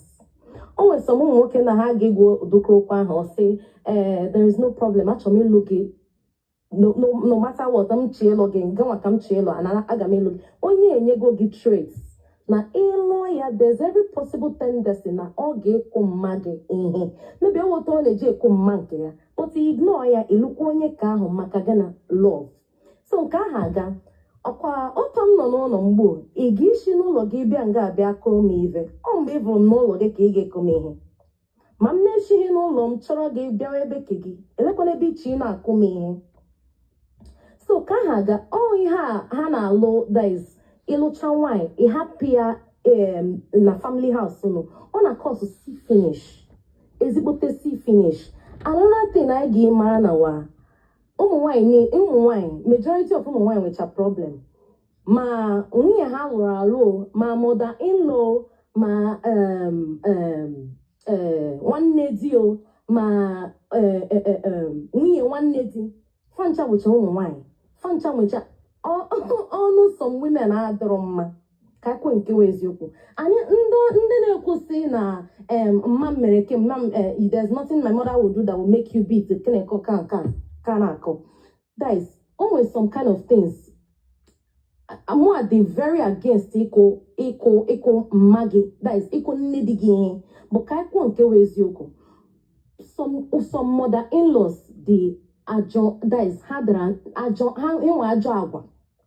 Reasons wona aga me blame her because ota ho ịchọrọ ịbịa alụ nwa ha nwoke onye abụ onye ọ na-anọla with for maybe 30-35 years. So you may go expect ota ha ị na-abata, that is ka o gwefucha ihe niile gbasara mme ya focus na ngawa mama ịghọta ihe nkwu gị. You will not expect it immediately. Onye gị bịa, that is ọwa agwa gị ga-eme that thing a day hasting. Then nke ha gazi ọkwa oti lere bed, how you arrange your bed, oti gị ji eje n'elu bed gị. Your all this gị nwa nwoke n'aka idozie family gị niile ebe ha kwesịrị ịnọ. Ọ gị nwa oti gị ji present nwunye gị in the presence of your family, gị depend oto family gị ahụ gị ji treat nwunye gị. Igozi family gị na nwunye gị just will anyhow to you blah blah blah, ha gị treat kwa aka ha ijiri so nwunye gị ka family gị ji esokwa nwunye gị. Ọta m nọ kịta alụgo m di, adịghị ihe ọbụla enwe ihe ọbụla ga-eme nwanne di m ma nke nwoke ma nke nwaanyị gị bịa kụ m ive. Anwalụ di m nọ nga, o nwere ike di m nọ nga abụọ mkpuge ya. Anwalụ why? Because owoto di m jiri present ya ma n'aka mmea ma n'aka ụmụnne nke nwoke ma nke nwaanyị. Onye ọbụla mazi boundary nke ya. Oto ọnọ now, I cannot cross my mother-in-law's boundary. Nye ọkwa gị cross from nke m. Owoto di m jiri dozicha anyị niile. Onye ọbụla mazi, guys, your place. Aga m cross from nke nwanne di m, aga m cross from nke nwanne ya nwoke. Onye ọbụla ma place nke ya. Because why? Owoto di m jiri dozie ya. So ihe m jiri kwu na ọ nọ n'aka isi nwunye gị kụga mmaga ihe ọ nọ n'aka gị. Ọwọtị jiri ma isi nwanne gị nwoke na-akwụ nwunye gị ihe, ọwọtị jiri gozi nwunye gị ahụ new family gị ka ha ga-eji treat ya. Adịghị ọbụla gị mere oto ha ga-esi nwanne m nwoke di gị bịa nwanne m nwoke gị bịa nwanne nwoke di m gị bịa kụm ife. Ọ ga-emefu happen because that's di ma gị nye ya di ma gị nye ya ohere ahụ ime ya fụta nke next time. Ọma mmeli ya first ya fọ nke next time. Ọkụyọta owoto di m jiri mezicha onye ọbụla macha boundary nke ya. I won't cross your path, gị nwakwa gị cross papa m. But ndị ka a na-asị onwe ihe nwaanyị mmadụ gị ime mba adịghị ihe ọbụla. Nwaanyị ọbụla gị kụfụ nne di gị ihe, igi kụfụ mma gị ihe. Anọghị ihe ọ dị mma before gaa na-alụ nwaanyị ị mara family ịlụga nwaanyị into, because trust me, family nwaanyị ahụ gị nye gị like 80% of ihe ị chọrọ ịba into. Ọ gị nye gị 80% knowledge ahead of ihe gị ịba into. Ọ nwere ịchọ ụlọ nwaanyị one day nwotu nwunye gị ji ashapụ mma nke mụrụ ya amụ ọnụ na-ekwuru ya okwu 1 okwu 10 ignore ya isi mgbe ị lụrụ ya ọ gị mekwa mmaga ụta ahụ na So him you pull the first time, he want the signs, he ignore ya, and when you want signs, ignore ya, he can hook wonders, and wonders shall never end. All give on continue. So auto give the point all nke give me magic family onye obula mara right here. And secondly, I think obula give me as why ha lụrụ alụ na family nne di gi meche gi ihe amam na onwe nne di dị njọ very correct onwe nne di agwa he dị njọ agwa he rere ere ma nke sister in law ma nke nwunye nwanne amam but as far as onwe ihe obula gi me mam gi kwugo even in mam zama can't self I didn't obula till tomorrow. Give me raise mam akanti. I cannot do it to my mother-in-law. Never. Okay. But thank you very much. And you don't thanks for the gift. I appreciate. And you don't thank you very much. Okay. Omega tira yono. Biko no. Omega gani you am be change from eben no. But I na ekwu kwa na you na tira yono omega no. Ụmụnne dey wonu biko. Asanya malonya na mma. Anakata na achọzi ka mgbapụ maka ebe mpa akịrịmọta maka obodo Asedo enwezi 20 minutes maka 70 pounds. Dịka onye ọ na-ekwu okwu onye ọ na-ekwuchago ọdụka onye ọ na-ekwucha n'obi mana ekwutechaghị obi m. Ịma ihe a na-ekwu ihe niile nwa last time na family ịghọtara ịma na ọdụdụ nwa na-afụwa nwa ya na okenye nwa ya ọdụdụ nwa na nwa ya adịghị ebite aka mụ na mma m ebite aka ọ nwụọ mana ndị diọkpara ha na-abitere aka ana ihe mgbe ụfọdụ ihe mma nne ha na-ekwu nwunye mmadụ weta nne o ihe mma ji atọ nwunye mmadụ o nwere ike ọ bụrụ onye mma ya ji ihe dịka 16 years tọọ 17 years o jije n'ọnwa anyị o ji 10 years tọọ ma ahụ onye mma ya ji tọọ nke nwaanyị ya ghọtara mgbe ụfọdụ a na-ekwu all these things anaghị ama na e nwere ndị ajọ nne ụfọdụ anaghị eme asị nne bụ nne abụrụ nne na my own side nne nwere ike bụ nne na my own side before my mother anwụọ na village ma afụbeghị onye na mma m doro aka n'ọnụ bifo na ndụ m niile ọ nwere 90 years o nwebeghị onye ọgwụ si na nwaanyị ọcha ofelogo n'onye anya ọ dịghị possible ya den otu ahụ ọ na-eto nwere ofu ihe m gwara ya nsị ya any day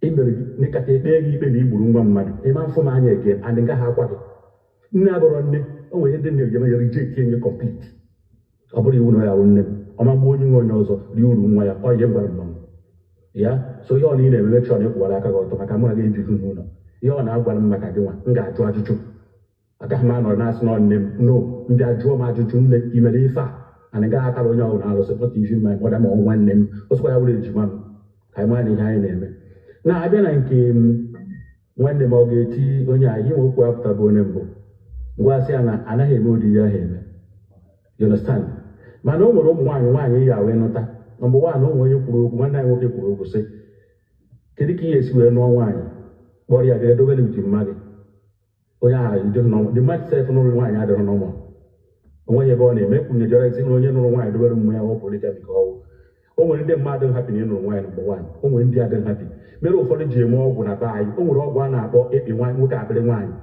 o nwere nwaanyị ndị mmadụ jelos na mgbe gboo ha mere nwa ha ọgwụ nwa ha anaghị alaiki nwaanyị bikos ọ chọghị ọ dị jelos ọ dị na be anyị nwa mere ihe igbo anyị mere ihe mesie ike ama ma omenala onwe ndị mechara ya nwa ha mechazie nwa ha amaghị anụ nwaanyị na-ebule eme nwa ọnụhụ nwaanyị ọ bụrụ famili mere ya mma mere ya ka mmadụ hapụ ị na-eje nwa ya nso ka ọ bụrụ sọsọ ya mgbe ọ ga-emeghasị ya ọwụzi ihe ọfụziri ka afụziri maka ọ bụ ihe anyị kwuru nje ha ka a na-afụ n'ụlọ ya ọ dị sins mecha na be anyị so ime ụdị nne a kedu ihe ya akpọ ya ọkwọdị ndị mmadụ na-abịa ọmụgwọrụ ebe a je na-edi na ọbịa nwoke ọkwọ ndị awụcha mma mmadụ ihe mma mere nwa ma na-eti mma ọkwọ mmadụ jeje na-edi na onye na-anụ nwa ya nwaanyị ọkwọ nne ka ọ bụ ka anyị makwara na onye iberibe na-eto eto ajọ nne onye awụọ nwunye gị na-awa ajọ nwaanyị na-eti mmadụ ihe ọ ga-emechakwa atọ wuru nne nwa ya azọwakwa otu isi azọkwa mma nke gị ọkwa ajọ nne kpekpọọ ihe ọjọọ mma m dị mma yes mana ihe ọbụla o metere mma ajụjụ nne gịrị ihe onye a mere gị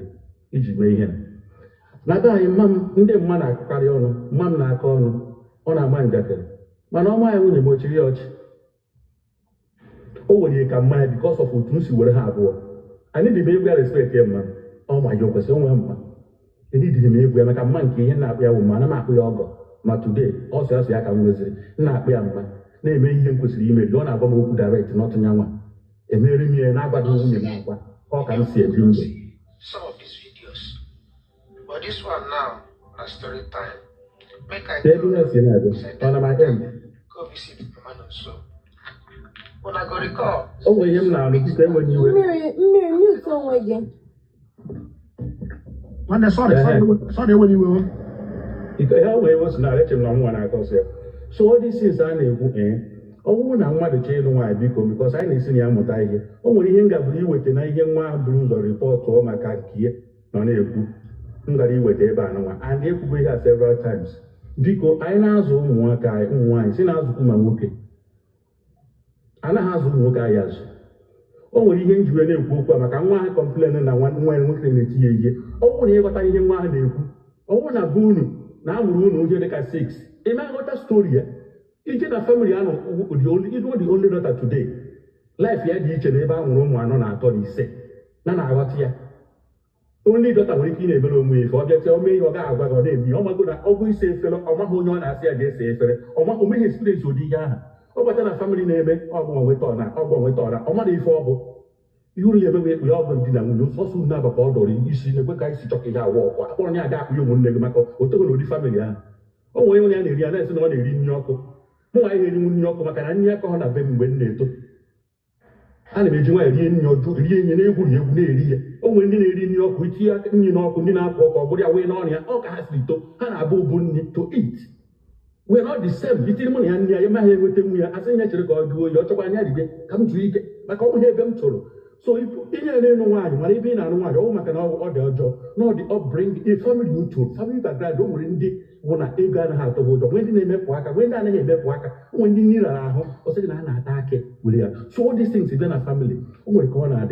Now, can I pay for the here? I know, for example, I want to talk about even the teacher, my game, what I am, my own honey, who this stretch me, who are, oh, we've been there to Chaka. When we can do what now, what I hear because.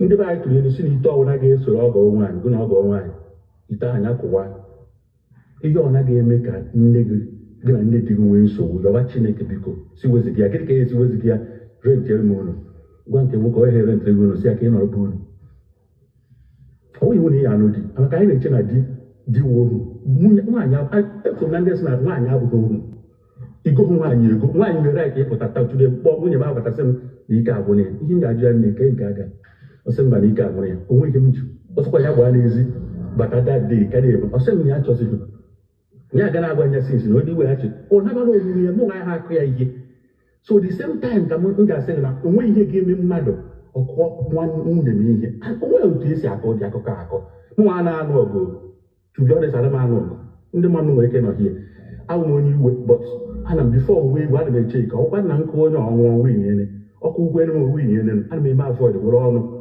dozie okwu si ebe ahụ pụọ ọ ka m si eme maka ndị be anyị tụrụ elu so na anọba amụba onye ike amụba onye ụjọ na-atụba onye ike aka na-ebe n'ihe abụbe onye awọ nọrọ oche okpuru ụzọ gbụwara maka ọ mana ọ pụtara onye egbu mmadụ ọ na-agba esi na onye ụjọ ka mgbe ụjọ ma awụ na ndụ nwa nwaanyị ahụ akpọrọ nya ọ dị sensi mechara ma isi ndị ọbụla nwere ihe mere mgbe m nụrụ nwaanyị achọrọ m ịkpọ ya maka ọ nọ skuul n'ava ndị obi ebie fọ ka ha respect the family mana e nwere nsogbu gịnị ka ọ kpọọ m nga ebe a gịnị ka m mere enidi m ịkọ akụkọ enidi m ikpekpe n'abalị ka mkpe ikpe n'abalị ahụ onwe nsogbu mkpọrọ ya gaa na họteelụ na Pinewood ga kwụọ ụgwọ eji m ego kwụọ ụgwọ lanụ na họteelụ anyị lanụ chifozie anyị gaa n'ụtụtụ maka ikpe ikpe n'abalị nwere ka ọ na-adị agaba n'ụtụtụ abịarago m n'owe gaa n'ụtụtụ ga setụlụ ọdụ n'ụtụtụ anyị setụlụ ọya nwunye adụrụ onwe anyị ma onye ọ na-anọrụ bie nne nọrọ na nke ego ya na ekwuru ya mbụ eji m ego echi ụlọ ka a ga-abịrị n'ụlọ so ka udo dị nwa ọmụma m kpọsụrụ ya mana mmadụ ịkpọrọ gaga buru nwunye nwaanyị nụrụ anụ maka ka m gwara eziokwu ihe nji sisi zụrụ ụmụ nwoke anyị anaghị avalụ nwaanyị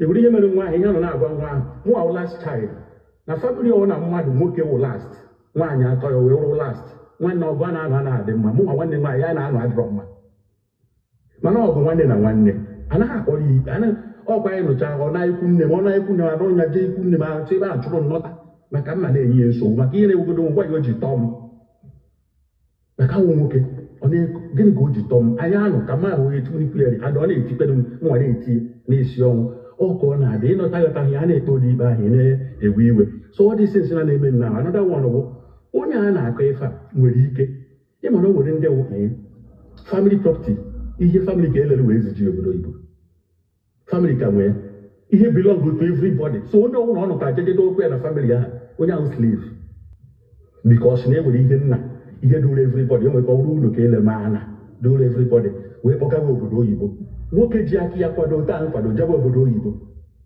mechicha ya ịkpọrọ nwunye m dobekwa onwe m ịpụta ị na-akụ nwunye m ihe ebe ndobebie gaụ na ụmụnwaanyị ihe na-eme gị a na-ana m ihe a nwere ka esi ana m ihe o nwere ka esi ana onye sọvaịvụ n'isi onwe ihe nwee ka esi ana onye a zụrụ na famịlị ihe ọ bụrụ dị sem it's just like ihe anyị na-ekwu na soshal midia ị bịa ihe onye nwaanyị kpọtara obodo oyibo na-ekwu okwu iche na onye kpọtara mmadụ ka na ọ dị sem emebe agrimenti ihe ọ ga-apịkọ ọrụ ya apịo maka omepe ọnụ ụlọ ọ bụrụ ọnwụ na nwunye kpọtara ebe a na-abịa ma akwụkwọ ga-ezubere ihe adakwa ọ bụghị ụta kpọtara nwunye m na-ekwu ya mana m na-erespekt ya anyị abụghị ofu so ka anyị na-ekwu okwu anyị na-akwụ ya gwa ihe anyị na-ekwu onye anụnwa kedu ihe o ji wee kpọta mmadụ wee na famịlị mee ya ọfụma oke o nwere nke mere na ị ka na-ekwu dị ịkụ mmadụ ihe na-agwa di ya na di ya ga-arịa arịa aka onye di ya anọghị wepụrụ nwanne di ya o jee ikwu na ejebiri o dịkwa na nwaanyị ekoro ya ihe ekwu onye ọ na-abịa odote aka ọkpa ụta na akụrụ mmadụ kwụgba o nwere nwaanyị ihe na-eme nwenete o were nwanne di ejebe nne di ya anwụọna nwanne di ya na-akụ ya ihe ọ na-akụ ya dị ka nwoge eziokwu that sista mama nkụ nwunye ọ na-akwa ịtụrụ ya ugwu asị nwanne di ya maka ọ gbasiri ike nke nwaanyị gbasiri ike ọ na-agwa ndị eruru unu abụọ ụlọ ihe awụtụ flats were ofu nye ya na mma ya were ofu ya na nwunye maka ihe sibere ike ọnọdụ na nke nwaanyị azi nke nwaanyị mechaa nwụọ ndị nke emechaa nwụọ dis guy ka na-enyekọta nsogbu na famịlị na-enye nsogbu ma ọ bụrụ mma na o eme ihe na n'anya nke nwaanyị enweghị nwa ọchọ ọkọrọ akọtakwara m ya onweghị m ọchọ ọkọrọ ihe o mere wụ sofa na o ji mma achụ ya ọ gaga mee ntụ ime ihe niile asị ya na o ejegoro ikwu nne eje nọrọ o jebe ikwu nne eje nọrọ number one unu ahụ belong to die not to the bad guy mana die nyere ya flat but ihe ha nọ nwe ebe ahụ ọ na ịnọrọ ebe ahụ ịma protect nwunye nwanne nwoke isi na family pụọ jebe ikwu nne gị izu nwere ego jebe ụlọ nke gị that's normal I support ya 100% ị kwesịrị protect that woman not ekwe ya ihe ịghọtala so ebe m na-ekwu okwu ebe na-ekwugodo onye nwụrụ anwụ sef ọ wụzikwa onye dị ndụ ka ị na-akụ ya nwaanyị ga-ejikọ nwaanyị ife inegodo ahụ nwaanyị nọ olesi onye ahụ amapụ ikwu ya dị mma nwaanyị na-adị ka gị na ịghọtala m nwaanyị nwaanyị idọka iwere aka na-ama ya n'ahụ mma ha akụ nwunye m ihe nsọkwa onye mee mma anọghị ọdụ maka ada ọtụ ka m nụrụ dụọ ya jụọ ya kedu ihe mere ọkọwa isi biko mana achọghị m ihe maka o metụbeghị ebe anyị so ama m ka m ga-esikwu ihe aha ngwa ka m ga-agwadobe o metụbeghị n'ihu m maka mụ atụtụbeghị mma m aka n'ihu bifọ so ama m ka mmadụ ga-esi bịa tụọ ya ha na-anya ma nwa ha ahụ ọ na-akparị nwa ha ahụ ebe onwe ndị na-akparịkwa mma ha ịkparị ya mma ha o buru ọgụ bịa mana ọ na-akparịkwa mma nke mana ọ chọọ ka onye ọzọ nyere ya aka kparịa ya ya nyere anya biko ọsụ n'ọka isi tọkwa ute ka ihe si dị na ya ọ na-erespektịkwa mma ha biko ọkwa ka ọra m n'ọnụ ndewo. Okay, Omega, thank you very much. Emo ka empire gbanyegoro your mic. Enwere ihe one guy jụrụ m guy jụrụ m gbanyụọ your mic ọ na nkwucha gbanye ọ na-enwekwu gbanyụọ your mic ọ na nkwucha gbanye ọ na dalụsọ enwere ihe one guy jụrụ m and emebu na mbịa live tomorrow na m ewepụtie mana aja ọsọ nwetakwa meseji the guy na my other phone now. The guy sị m na ọ nụ nwaanyị na nwunye mụta ụmụ ịtọ ana nwunye na-edresị bụ ọfụma mgbe ha nọ na nwunye na-edresị ka nwaanyị nọ na di. After like 8 years nwunye na-emezi ọ gaa n'ahịa ogo ụmụ ji na-atakpị atakpa n'ike goo ụmụ polo na-atakpị atakpa n'ala na o yichazi ya akwa ikie na-egosi alịa na-egosi andọ nwunye mmadụ na the thing agwụghị ya ike na ọ complain go many times mana nwunye ya achọghị ichenji na ọ megide believe na nwunye dị ka enwere nwoke ọzọ ọ na-afụ mana ọ na-agwa nwunye nne alaikọrọ m ka isi edres the woman na-asị ya na ọ na-eluku ya sexy nọ maka nyanwa mere o ji eluku sexy.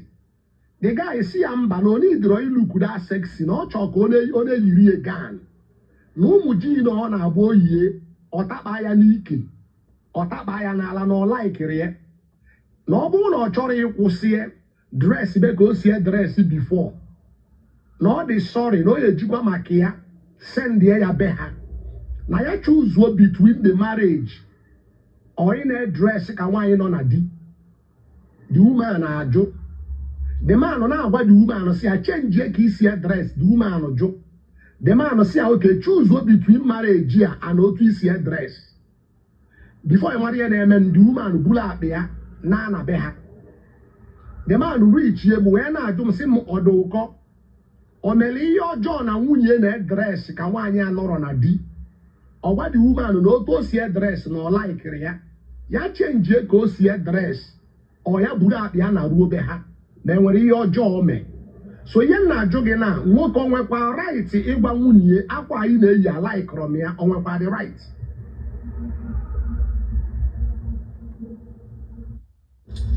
Okay, thank you.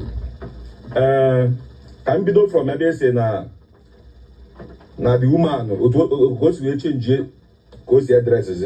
No, or does it mean not for working in Euro? Can be done from there. All the possible no for be working in Euro. Mana, ya we be done for working in Euro is not far from her. Amake what alokum. Oh, we got one of who are already. Man, he be done where for work also. Adoro far from her. That woman now on a bad clique, on a bad friends. And he may get influence already. He may get influence on a bad friends, group of bad friends. They have influenced her. Now we are Namadan in work and able work and kanka. After all, you know, the man does ọ ga-achọpụta ọfụma na nwunye na-eso bad friends and bad friends ya ahụ na-agba n'iro so ọ ka jikwa gị na ya wee gbakwa n'iro adịrọ far from her because otu o si wee dress wee ka bad friends ya ahụ ndị a na-eme influence na-agba n'iro very soon oge so ha wee mee gịnị gbawa n'iro so the man well 100% right isi nwunye ya I don't like this clothes you are wearing. A man now goes to my property in public. He show back, show bomb. He show and have privileges. The second a man like Elia, he continue near me. That means so bomb work in Emilia. In Emilia entice here other men. E what I go? Because more is in Emilia. I go already in the match all here. Kiss where the mama. Guess why you not go to the Maragino? Guess why you not go to the Mukuguniro? I don't need it. And he may insist. Nah, man, I can't go Buddha. My brother, that man they lose God, go. All lose God, go complete. He should all lost go that marriage because when ya does never know. Obi when ya no zika. Go also be that group of friends, yeah. Not ndan 80. Maybe a group of friends have ndan 80. Oga bagala with Alhaji. Alhaji ebuye moto 50 million. Eba ka yin adeze. And the dear be governor dear water the Ibia 504 and the 500,000. You got to overtain. Eba here there's a book OTB can do to you. So that marriage has ended. Oh, maybe go. So the man know we as Yaga Korozakwan Didi. Yurizia, the Bezana, and Chobawa and Yozo. No, back at this one. That one don't go. I enjoy you. Want to thank you very much. Too much. Why you got your bike? Figure I don't know before I drop on. Figure I don't get it.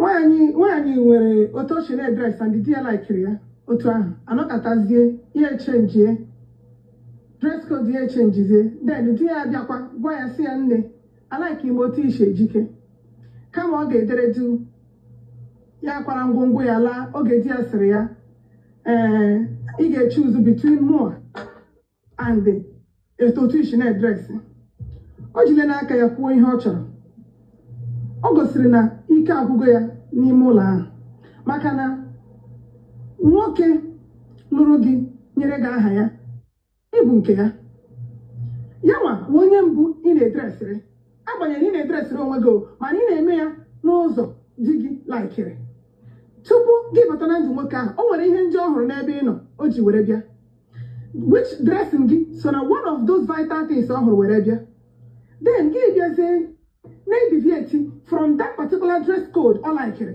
gị na-eji na-adị na mma because na igwego ka ihe na-emenụ mee gị influence ịchọgo ka ahụ gị then that man agwakwa gị sị gị nne achọọ m ya so mgbe ahụ ka ọ dịrị gị ibulata mmụọ gị bughachi laghachi because that major person bụ di gị dowere gị n'ezinụlọ a complain ya na ọ na o mere anya ka ọhụrụ ya ị nwere ike na-eme ihe ị na-eme mana ngwa ngwa kpọrọ gị sị gị oriakụ m odozi akụ m nwunye m I like it this dress sense. I'm not comfortable with it. You guys see, I'm not going to make a on car concourse. I'm going to oh, I'm not coming here and they will give you since you. Okay, I'm not.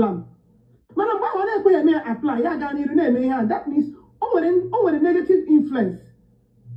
Oh, but you can't have banana. Man, you seek it there. Then, they bring it to your notice. Oh, okay, no, derege. It was here. I don't challenge you. It's either you choose this mode of dressing or you go home. Then you see, you choose Ela. That means you are bent for something. Oh, and until so for her to have chosen to go home without the man sending her home, but telling her, then she decided to pack and leave. Oh, what a strange woman. Oh, they go up on that marriage. Because a woman that is deviating from maybe you don't even want to be there. That's just what I want to say now. Why am I? Thank you very much. And maybe and when you tell I can you Who just all the self-explanatory okuru and then my problem I went today na marriage wo nwoke je na ayo nwaanyị ayo lụọ ha ade ayo nwaanyị ayo lụọ gị nwaanyị ọbụla chọrọ ịlụ gị ga-abịa lụọ gị so but if ndị nke ayọrọ ayọ si bịa lụọ ha ndị ahụ ndị problem ndị ahụ ndị na-enwe too much problem na marriage ịgakwa December na ha lakwa ha rituo na moto ha ayọ nwaanyị biko n'ụlọ m ala Easter ha aga ayọ nwaanyị ama m ihe gbasara marriage mana ayọzi ya ayọ but ọ bata na TikTok ịma na ọ na-ayọ nwaanyị ayọ mana agbanyụ TikTok ọ ga-ayọ ụmụ nwaanyị ha bịa nụọ ya nke ize bụrụ na ihe ahụ marriage by deceit. This woman gwara gị were anụ ọgwụ ọ bịa na-eyiri gị mmeri amaka mgbomgbo sket ka ị wee nụọ ya na ọ dịghọzi late ọ batakwana gosizie gị dere ha nọ ihe a ka ọgwụ so allow ha na emụ nne emepere emepe o nwere ndị ga-echuzu nne emepere emepe mụọ ọgwụ mmiri agaghị eruwu nne emepere emepe ya nne oyi wee bute ya ọ pụtara na ijiji ma ọ bụ gịnị nwata isi ya n'ime ya ka a na-ekwu fọ mụnwa so mụnwa sị gị dress yara m like this I think na ahụ ọ bụrụ na ịkpatara na ahụ gị ebe ahụ m then ị ga-eprotect ahụ ahụ otu isi wee chọọ ya so but ọ bụrụ na ị believe na ahụ gị ahụ bụ ahụ m then it might not be open for everybody. So if it is open for everybody, then I'm no longer welcome in that your body. I think the best thing I can do is here. Even the man try all the option. Mba ewere iwe nwunye m mba choose nye mụnwa ma ọ bụ ndị ahụ na-edress na iro. Why asị ya na choose ndị a na-edress na iro ihe wu chromosome. Then nwaanyị eche dị ekwu aka nwaanyị eburu na apịa sị na ya na mana ị ga-afụkwa this guy look at TikTok say I love my wife. I want to go and bring her back. Ọ ga-abịa here na esi kpọtakwa ehihie na ọ sị I love all ndị a ndị na-asị gị love a na na-eti mkpu na-asị ịlọvụ mmadụ ọwụ ịdị iberibe. Love is never iberibe ma ọ mara iwu mugu. This woman yes ọ camouflage gị nke iji wee bụrụ mmadụ na-ejisi bụ mmadụ ọ batago gosizie ego onwe ya ala awụọ ya na ije kpochighatị ya azụ ogbuo gị nara n'iyi kpochighatị ya azụ ogbu na ogbuo gị because enwere so many people chọkwara gị otu isi wee sị nwunye gị dresi ọfụma. Dressing well is general something ka ọwụ afọ mgbe mmadụ na comment section sị na the man dị insecure onye mbụ the woman bụ onye dị insecure that woman bụ the most insecure woman nọ na the whole world. Ị na-emepere ndị mmadụ ara gị ihe bụba akwụna kantịbụ mmadụ ya akwụna nwaanyị ọbụla dresịrị ya na-afụ otu mpata mpa iki anya a na-afụ otu mpata mpaghara ya anya akwụna ka ọ bụ aka mmadụ ịmana sometimes ifere adịghị eme onye ara onye ifere na-eme bụ ndị nwe onye ara tumoro ihe wee ike nna anụ bụ mmiri a sị na nwunye gị agbawara na iro ọ dịkwa na nwa nke na ọka bikwa ya ga na-agbazi m na azụzụ ibu nke na nwunye gị ọka bikwa mụ na gị bigo anya ka nji na-agba gị cheji your dress code n'ihi ị na-eyi na ọdụrụ oke ịgba m na ihe ị chọrọ ka ị ga-eme ọ dịka onye nwaanyị ọbụla ga-eme ihe ọ chọrọ ọbụla be nna ya ibụrụ be nna gị sef nwe nke ya bịa eme ụmụnne gị achụpụ gị n'ụlọ ọ nwere ike eme na be nna gị sef your senior brother ga-achụpụ gị n'ụlọ ụmụnne gị mpa gị na mma gị ga-ajụ gị ị batazie na my house agbazie gị na-ede ka onye ara ọ ji aka ya gbuo onwe ya na-akpọ ụgbọ nwamkpi ọ gburu onwe ya ụgbọ nwamkpi then ọ bụrụ na ọ nwere settlement o nidiri that guy were why settle why e nwere some of us men chukwu na sometimes chukwu atụọ a na-atụọ nwaanyị anyị nụrụ anụ a na-atụcha mmadụ ije kpochighatị ya azụ you will suffer onwe ya na-akpa anụ ọtụtụ due to from the abundance of your heart due to obiọma gị ị nwere na ebe this woman nọ na-emere ihe ọbụla ọ chọrọ ihe nwoke nwere ike ime nwunye ya tomorrow nation may fight for you a na-atụ nwunye gị a na-ewerezie aka ya chụpụzie nwunye gị mgbe na-achụpụrụ nwunye gị ị ga-emezi ebe gbaa ya ụgbọ nwa mkpi iwere gwa ya papụzie ya tụfuo ya akpa ya nye ya chọrọ ya ego moto ma ọ bụrụ na enwe ego ọkada ishiftuo ya ka ngwa nwee ike nwee peace of mind ọ bịakwa daalụghị nna m. Okay, thank you very much. Biko, I dị mmadụ 1,600 na life a. Ọ bụrụ na ị na-plan igo moto na America, enwe nwanne anyị nwoke a na-akpọ Car Empire. Obi na America, ọ na-ele moto, ọ na-eme ọfụma. So ọ bụrụ na ị na-achọ igo moto na ị na America, reach out to Car Empire, ọ na-eme nnukwu ọfụma. Biko nụ, in case ọ bụrụ na ibi obodo oyibo na ị na-plan isend ego back home, make sure na lane file ka ị na-use. Download lane file na your phone, use my referral code or the Oko capital letter. Amira, why your mic gaa n'iru? Okay. O nwere ihe m chọrọ ikwu. We mana okwu a nwere two types. But n'ọlụ di na nwanyị, di m o nwere right ịgwa m na ihe a yiri I like from ya. Mụ akwa nwere right mụ na-agwa di m o nwere some kind of ife m ga-ehụ ya o yiri ma like ya n'anya m si ya if I'm like ya and ọ ga-change for ya ọ na-echange ya o nwere some kind of hairstyle ọ chọrọ ịkwa ngwa ya I don't like this style or listen kwa because mụ akwa na-listen kwa to ya but let's talk from this other perspective.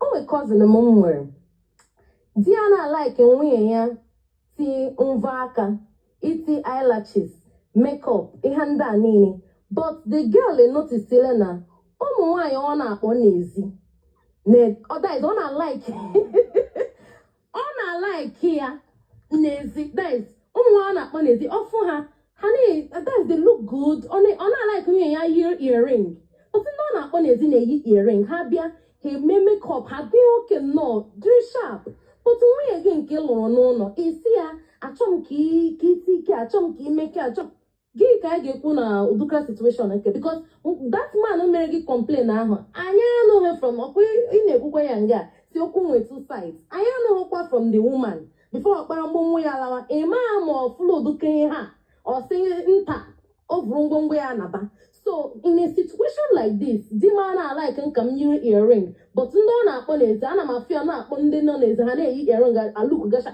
gịnị ka anyị ga-emezi na this kind of situation ọ ife m chọrọ ịjụ nke thank you very much.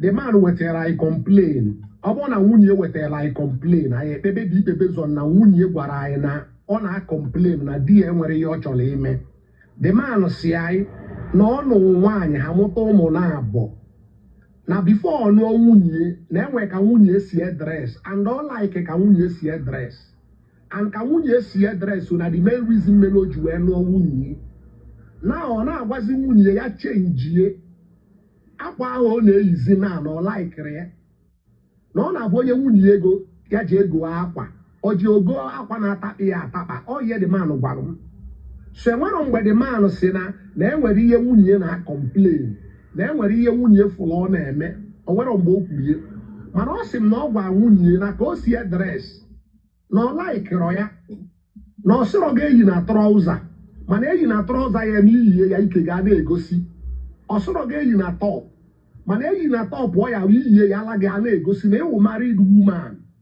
na ka isi dress ya dọrọ mma na gị choose between the marriage and ka isi dress. I don't know if you're getting me. And go the wife, what the wife ajụ the wife ebula akpị ya na so enwere mgbe the wife gwara anyị na o wuru the husband with nwoke ọzọ sorry with nwaanyị ọzọ ọ na ọfụ the husband with nwaanyị ọzọ enwere mgbe ọ complain right so anyị na-etreat case nwanyị ọmachere anyị na-etreat case wee wetara anyị case otu a ka anyị si etreat ya gaa n'iru oke ọ dị ka m jụkwago ịbụrụ nwoke ahụ ị ga-ịbịa nga abịa kwuo na ị na-evu ụmụ nwaanyị n'ezi anọwo taa ka a na-eji edresị ọma nkwulu ya na onye ọbịa bịa nye gị complain so ọma nkwulu side ahụ maybe the woman eleela ya anya ọwụ taa maybe di ya ọfụgo na di ya na like ihe ndị a na ndị ka nọ n'ezi ọ sị ka o weta ya n'ụlọ ha maybe o ka njọ ga-ajụjụ nwanyị maka njọ ga-ajụjụ ana m anọ gị na ịbụ nwunye gị nsị gị nwaanyị ọma na nlaikiri gan ị na-eyi tait everyday yiri tait nsị gị na m alaikọrọ tait ya ị na-eyi gị chuzuo between marriage mụ na gị and tait ya kedu ihe ị ga-eme as your husband mbụ ọ dị ụkọ ka m gwa nke wee eziokwu nke ahụ gara extreme But understand my own point of view. What if Afugomna, maybe dim we have corner like and stick and dress what I am Fugana, or what I corner like and stick and dress we are more kegi with things to go. Come dress what I think authority to a easy address. You need to remember pay as your husband. Nama choro to a easy address. You need to respect, remember obey as your husband. Onye na ekwu okwu ila asị onye na ekwu okwu nwanyị ọma ili dịrị ime m obey as your husband na ihe anyị na-eme alaikọrọ m mee m obey as your husband na ọmụ na anụ gị otu anyị si adres achọrọ m ya esi m na ị na-eluk room sexy esi gị na m achọrọ sexy ahụ ị na-eluk so iburu akpa gị naba why is it jụrụ wee mee m obey banye your mic, Amira, banye your mic, yo. Ganiru. So, like, before me kuze dioko, again na, nke ahụ dị njọ. For the fact no bro ya, me ya si n'ụlọ ahụ pụ. O meanra na ike dị ọwụ agụle ya, ọ chọọ ịlụzi. But mụ just na-enye gị another perspective. Agwa m gị na ihe nwaanyị ahụ mere dị mma. Don't get it twisted. Condemn the acts before again danger. Maybe I'll tell you maybe or something like that. Or FMG so I think in support of all danger capital letter. It's very bad. All the child day and that is only the help of the Pabayani middle laws because I'll try here or emoji before I'm gonna want you may bra by a singer poor. Ike ha go child so don't him cheap. Okay, thank you very much. That's all. The only thing I want from you is otu anọ nwanyị. Ị na-ekwu based on na all the possible na nwoke ahụ ị na-eche na ọ na-afụ nwanyị ọzọ outside. Enwere ka ọ nwere nwanyị ọ na-afụ. Enwere ka the man enwere nwanyị ọ na-afụ. Mana ihe mere iji wee tinye okwu otu a based on na ịbụ nwanyị. Ịbịa were defense bịa. Defense ka iji bịa based on na ịwụ nwanyị. And all the possible na the man enwere nwanyị ọ na-afụ outside. Na ngwa gị sị gị na ma like ro ihe ị na-eyi. Omenụrụ na enwere nwanyị ọ na-afụ. Enwere na-ekwu okwu biko. Na ngwa gị na ma like ro ihe ị na-eyi. Omenụrụ na na-afụ nwanyị ọzọ. Mana asị nwanyị bụ ibelieve na the man ekwesịrị ikwu ya. That's why iji wee were defense wee bịa. Mba, ọ dịkwa eji m defense. Before m begota nga, m gwara gị na nwanne m nwanyị cousin m anyị ji m instance nye gị agwa m gị na di ya gwara ya si anyị achọ ka ọ nọ na-eyi ha but time without times and numbers ọfụgo die that is ndị ọ na-akpọ n'ezi ha na dress flashy but ọ bịa gwazie ya si achọ m ka ị dress so SM ihe a ka m nye gị adị sam ji defense bịa. Okay, why am I 1 minute? Ebee ka your girlfriend gara wee fụ na di ekpọ nwaanyị kedu ebe ọ ga-afụ na ha na-akpọ nwaanyị? Your girlfriend m cousin m nwanne m nwaanyị. Ebe your cousin gara kedu ebe ọ gara wee fụ na ọkpọ nwaanyị na-eti eyelashes na nwaanyị na-etinye mbọ kedu ebe ọ ga wee fụ ya? Ihe anyị na-ajụ dị safe. Ọnwa alụrụ m ebe ọ ga wee fụ ya na ịchọ ka anyị kọọ dị aka ọfụma kedu ebe ọ ga wee fụ ya? Ọ dị komika ọfụrụ ya bụ ọfụrụ ya. Nwaanyị ọma relax ya achọrọ m ka anyị ghọta ihe kedu ebe ọ ga wee fụ ya ka o si malụ na onye the husband na-alaiki na ọ na-efe isi mbọ ka ebe ọ ga wee fụ Okay, come nye gị come call the akụkọ but achọghị m ịga into details but come just nyetụ go obere.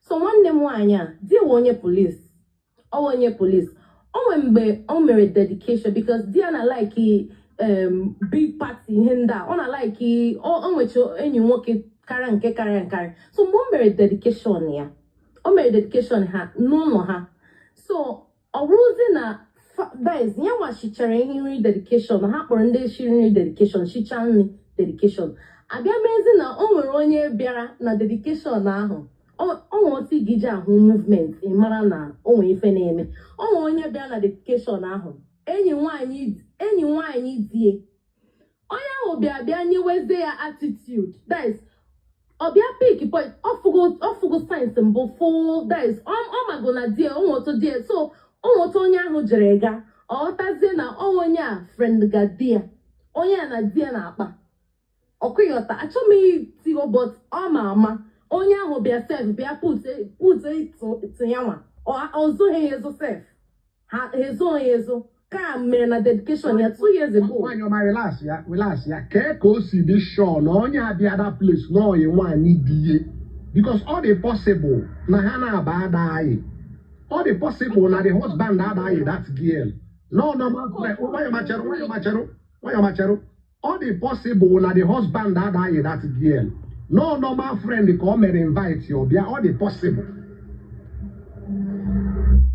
Chiko, o ihe niile ka mmadụ na-ekwu. Agwaga m gị na ọ confrontụrụ di.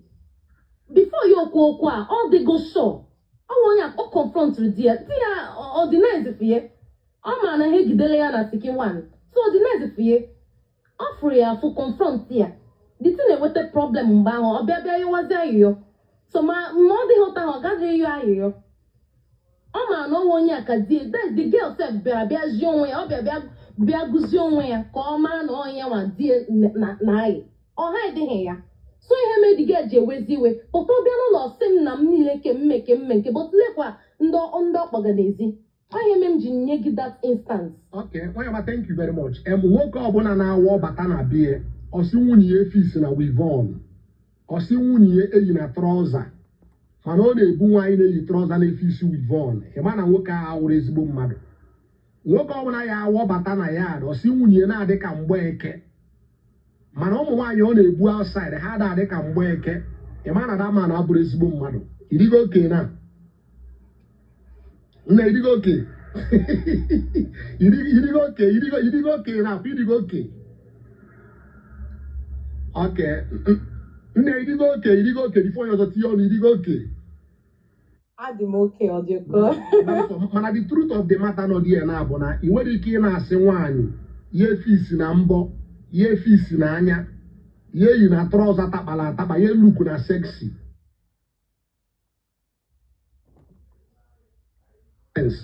So ebe ị mana ị na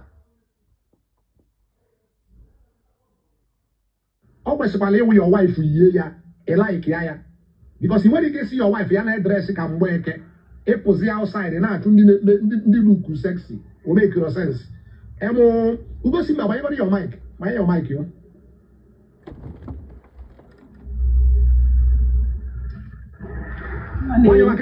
Why am I good evening? Just couldn't be why you be. Good evening. Yeah, my family.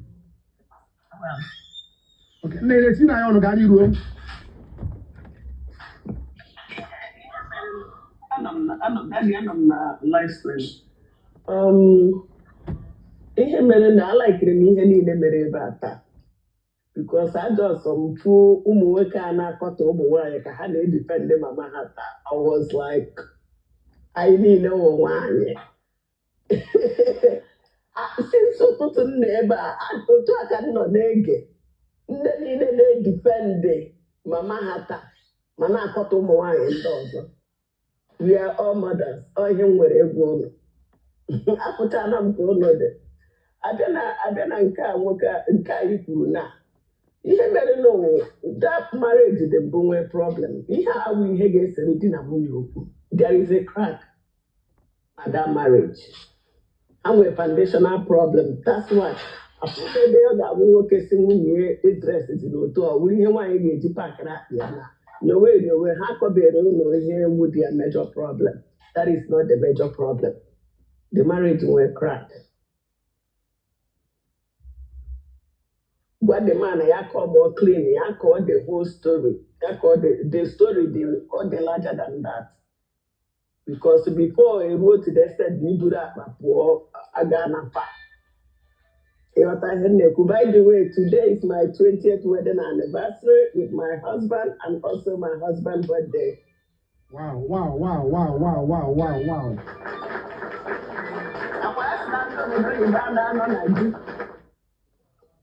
Well, my congrats.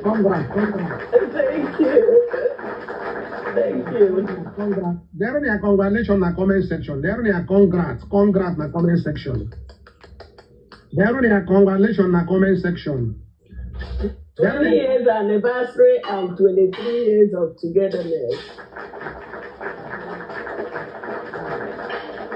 Oh, the year I need on a platform. He have very big good news to the year. Good news to the year. ọ dị ya kwesịrị na-anụ otu anyị si wee kwuo na ka ndị mmadụ marụkwa na enwe di na nwunye n'obodo oyibo ọ na-awụ ọkụlụ because ọ na-awụ anyị bịa online anyị na-ekwu always na mara eji obodo oyibo ada work na mara eji obodo oyibo ada work mana otu anyị na-ekwu na ka a lot of people marụkwa na ọ na-work na my own awọkụrụ ominụrụ na nke onye ọzọ ya awọk na nke onye awọkụrụ ominụrụ na nke onye ọzọ ya awọk ọdụkọ o nwere ihe ụmụ nwoke be anyị na-eme na ọ na-ewute m the way ha si epenti ụmụ nwaanyị Igbo online is disheartening. Ọ na-egbu mgbu n'obi like we are the pride of Igbo land and also our men are our crown, but the way esi ekwuzi maka ụmụ nwaanyị ọ na-agbawa obi. Nwanyị ma 1 minute before ị ga side anyị na-aga ụmụ nwaanyị be anyị na-emekwa ncha ụmụ nwaanyị be anyị na-emekwa ncha ha na-emekwa ncha ihe ha na-eme ịnụkwu ya ikwuchie ntị ha na-emekwa ncha enwe one boy mfu today nne ka nkọrọ ga-agọ enwe one boy mfu today this morning the boy na-ebe akwa side street nke si ya kedu ihe dị ya ọ sị m ọdụ ụkọ akwa mma nwunye ya nsị ya ọ sị na nwunye ya chụpụghị n'ụlọ anara m agwa gị akụkọ ndị TikTok this guy ama m onye ọ sị na nwunye ya chụpụghị n'ụlọ nwunye ọ na Naijiria nụọ mere ya akwụkwọ kpọgosi ya obodo oyibo na ọ chụpụghị n'ụlọ so ụmụ nwaanyị be anyị na-emekwa mkpa ha na-emekwa mkpa nne ga n'iruo aghọtara m ihe ị na-ekwu beti ị na-ekwu ị na-akpọ onye mere ihe mgbe na ịpụta online na-asị 90% 80% one kọzikwere na dị mma ya bụ isi anyị niile dị njọ. How many percentage na-eme just gwagoro anyị ka anyị pụta from I don't know, like I'm a woman all the time. All the friends I have are still married. I don't only one who a widow. Oh my, I don't know this kind of people. Telling you the truth, I don't know who did that. I know how they exist, but they are not around me. We are just family friends. Every other person, we greet and we pass. And I go out a lot. I'm a party person, but I come to my house. Don't share my blinds. You're not gonna see me anywhere unless I'm from that church. And then I just ask the food. And then I get them mad because there were a lot of people they very gullible that they don't have a say of their own. Why am I wanting to tell when you were sorry when you were since in America, apart from here I na TikTok, you know go queer Nancy or the name apart from TikTok. Yes, I've had, but not that many. And not in the modern age. When they're up for only make a lot, but not now. And I will tell you why. Because a lot of people are losing their hand the too much gap with them. That thing inhibited that a lot. You know, because they know only the 15, 20 years were top. Marriage will not work. You and I know that.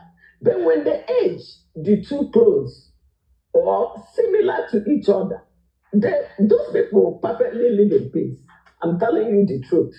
Under them, I had the old age, and a lot of them it backfires. You know, we got heading to 70. That woman is heading to 40. Then it becomes a problem, and you are old. You cannot do anything. When you're 1 minute, when you respect, how you want to buy an M, Manuna de me. And when I want to know about more, I'm not going to say paint you with paint, and make we go one. And when you respect, who know how you buy on a dinner preach. Manuna de preach. Unu kwesịrị otu anyị nọ na bọọsụ na oru otu ọnụ gị ikwu okwu ị na-enye ụmụ nwaanyị be anyị advaịsị ha hapụ ka ha ji ndị a na-eme ihe a hapụ enye ha advaịsị ha na-apịawa azụ everyday so otu anyị nọ na bọọsụ na-epirichiri ha bikos ha na-anụ ihe ị na-ekwu ha medebe ya na ọ dịrọ mma n'ọnwa mmadụ ka ha na-apịawa azụ mana unu ha na-eme ya. My bad. Because 20 years I'm not on a marriage, when advice not from anybody. We didn't know more naga. Only made your mother, what can major your mind, major or your anaga. 20 years or 23 years I've lived with my husband. From day one, my husband, 3 months later, we moved in and we are here. Still here. I couldn't be more mad.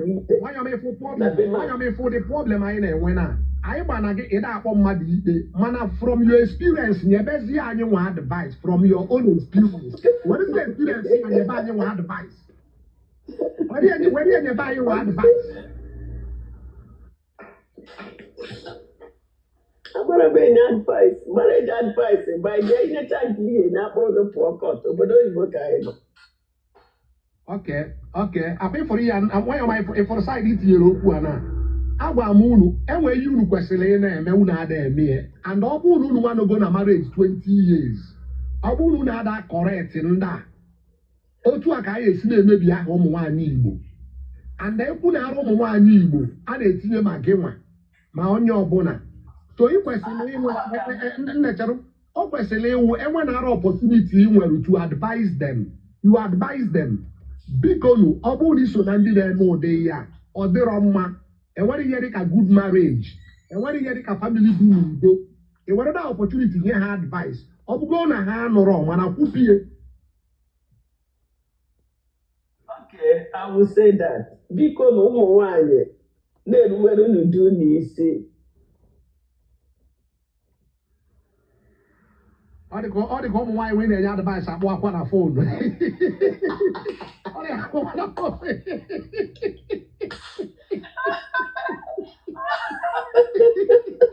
Oh my God, my dear. I would not even let it have to keep my son. I'm not sure. I'm not mind the business again. That's the other that came man and no matter my house. If one to yourself from back and I'm I don't even know what to say. Why am I last year? Why am I not going to the local? Because it's in a Igbo buy now, Haga online, Cassie Kuma Home buy. And the onye ọbụla na-ekwu okwu na-alụ aka enwere ihe ọfụ wee na-alụ aka. Or somebody nwere experience ya woga online ọ na-ekwu ihe mere ya. Like otu a nọ na a witness bịara m ịpịawa azụ and enwere m ike ịbịa online na-ekwu na apịawara azụ because emebere m ya. Mana ọ bụrụ na eme mbịa online mmasị gị na ụmụ nwaanyị be anyị niile awụ ọkọrọ because enwego m the experience. So the only thing gị nwa ya emekwa otu anyị nọ online. And they're not going to marry 20-something years. Give a call this year in a proof what people wrong. No, but I need a mere. No, but in a one walk. Now, give a no go 20-something years in marriage. No, but on your one and a mere. So, all you don't want to read a preach, you don't want to take a kind of marriage. You got too much joy. What would I don't know how to give advice. Okay, too much joy. I'm so sorry. Why am I so bad? Too much joy, Gadiru. Namu kelekwana m gozo. Imana ọtụtụ mgbe ka anyị na-send request ka anyị bata na platform go no ndị nwegoro voice. Ọnụ enwere ọtụtụ Igbo platform. Why ihe mere m njide na platform in the first place maka na asụ. So, when we a big platform and we reach 1,000 people, 2,000 na your viewers are. Ihe na-ekwu okwu ya bụ ihe na-amasị m. Onye mere gosi mba ma ọchacha na chibagote ji sị gị pụtụrụ too much joy. Ebi m America. Ana m arụ ọrụ mgbe ọla enwe m ohere stream like you guys. But if we are given opportunity like this, I ga-agwa ụmụ nwaanyị anyị na anyị nwa nọ n'ụzọ iche na-ebi na di bishie ya ike. Mushie ike ugosi mba na ọwụha ọgbọm abụ ndị dị naanị 21 years baa na di mana azụrụ anyị ọfụma n'okpuru di anyị mushie nwa ya nọ na university na-eme ọfụma and we are still under our husbands. Onye mbisi di m onye mbisi we are still under our husbands, willing to submit, willing to do everything and take our marriage to the next level. Anya togi basa anakwanege anya abuse ọ dịkwanụ onye na-eletu anya.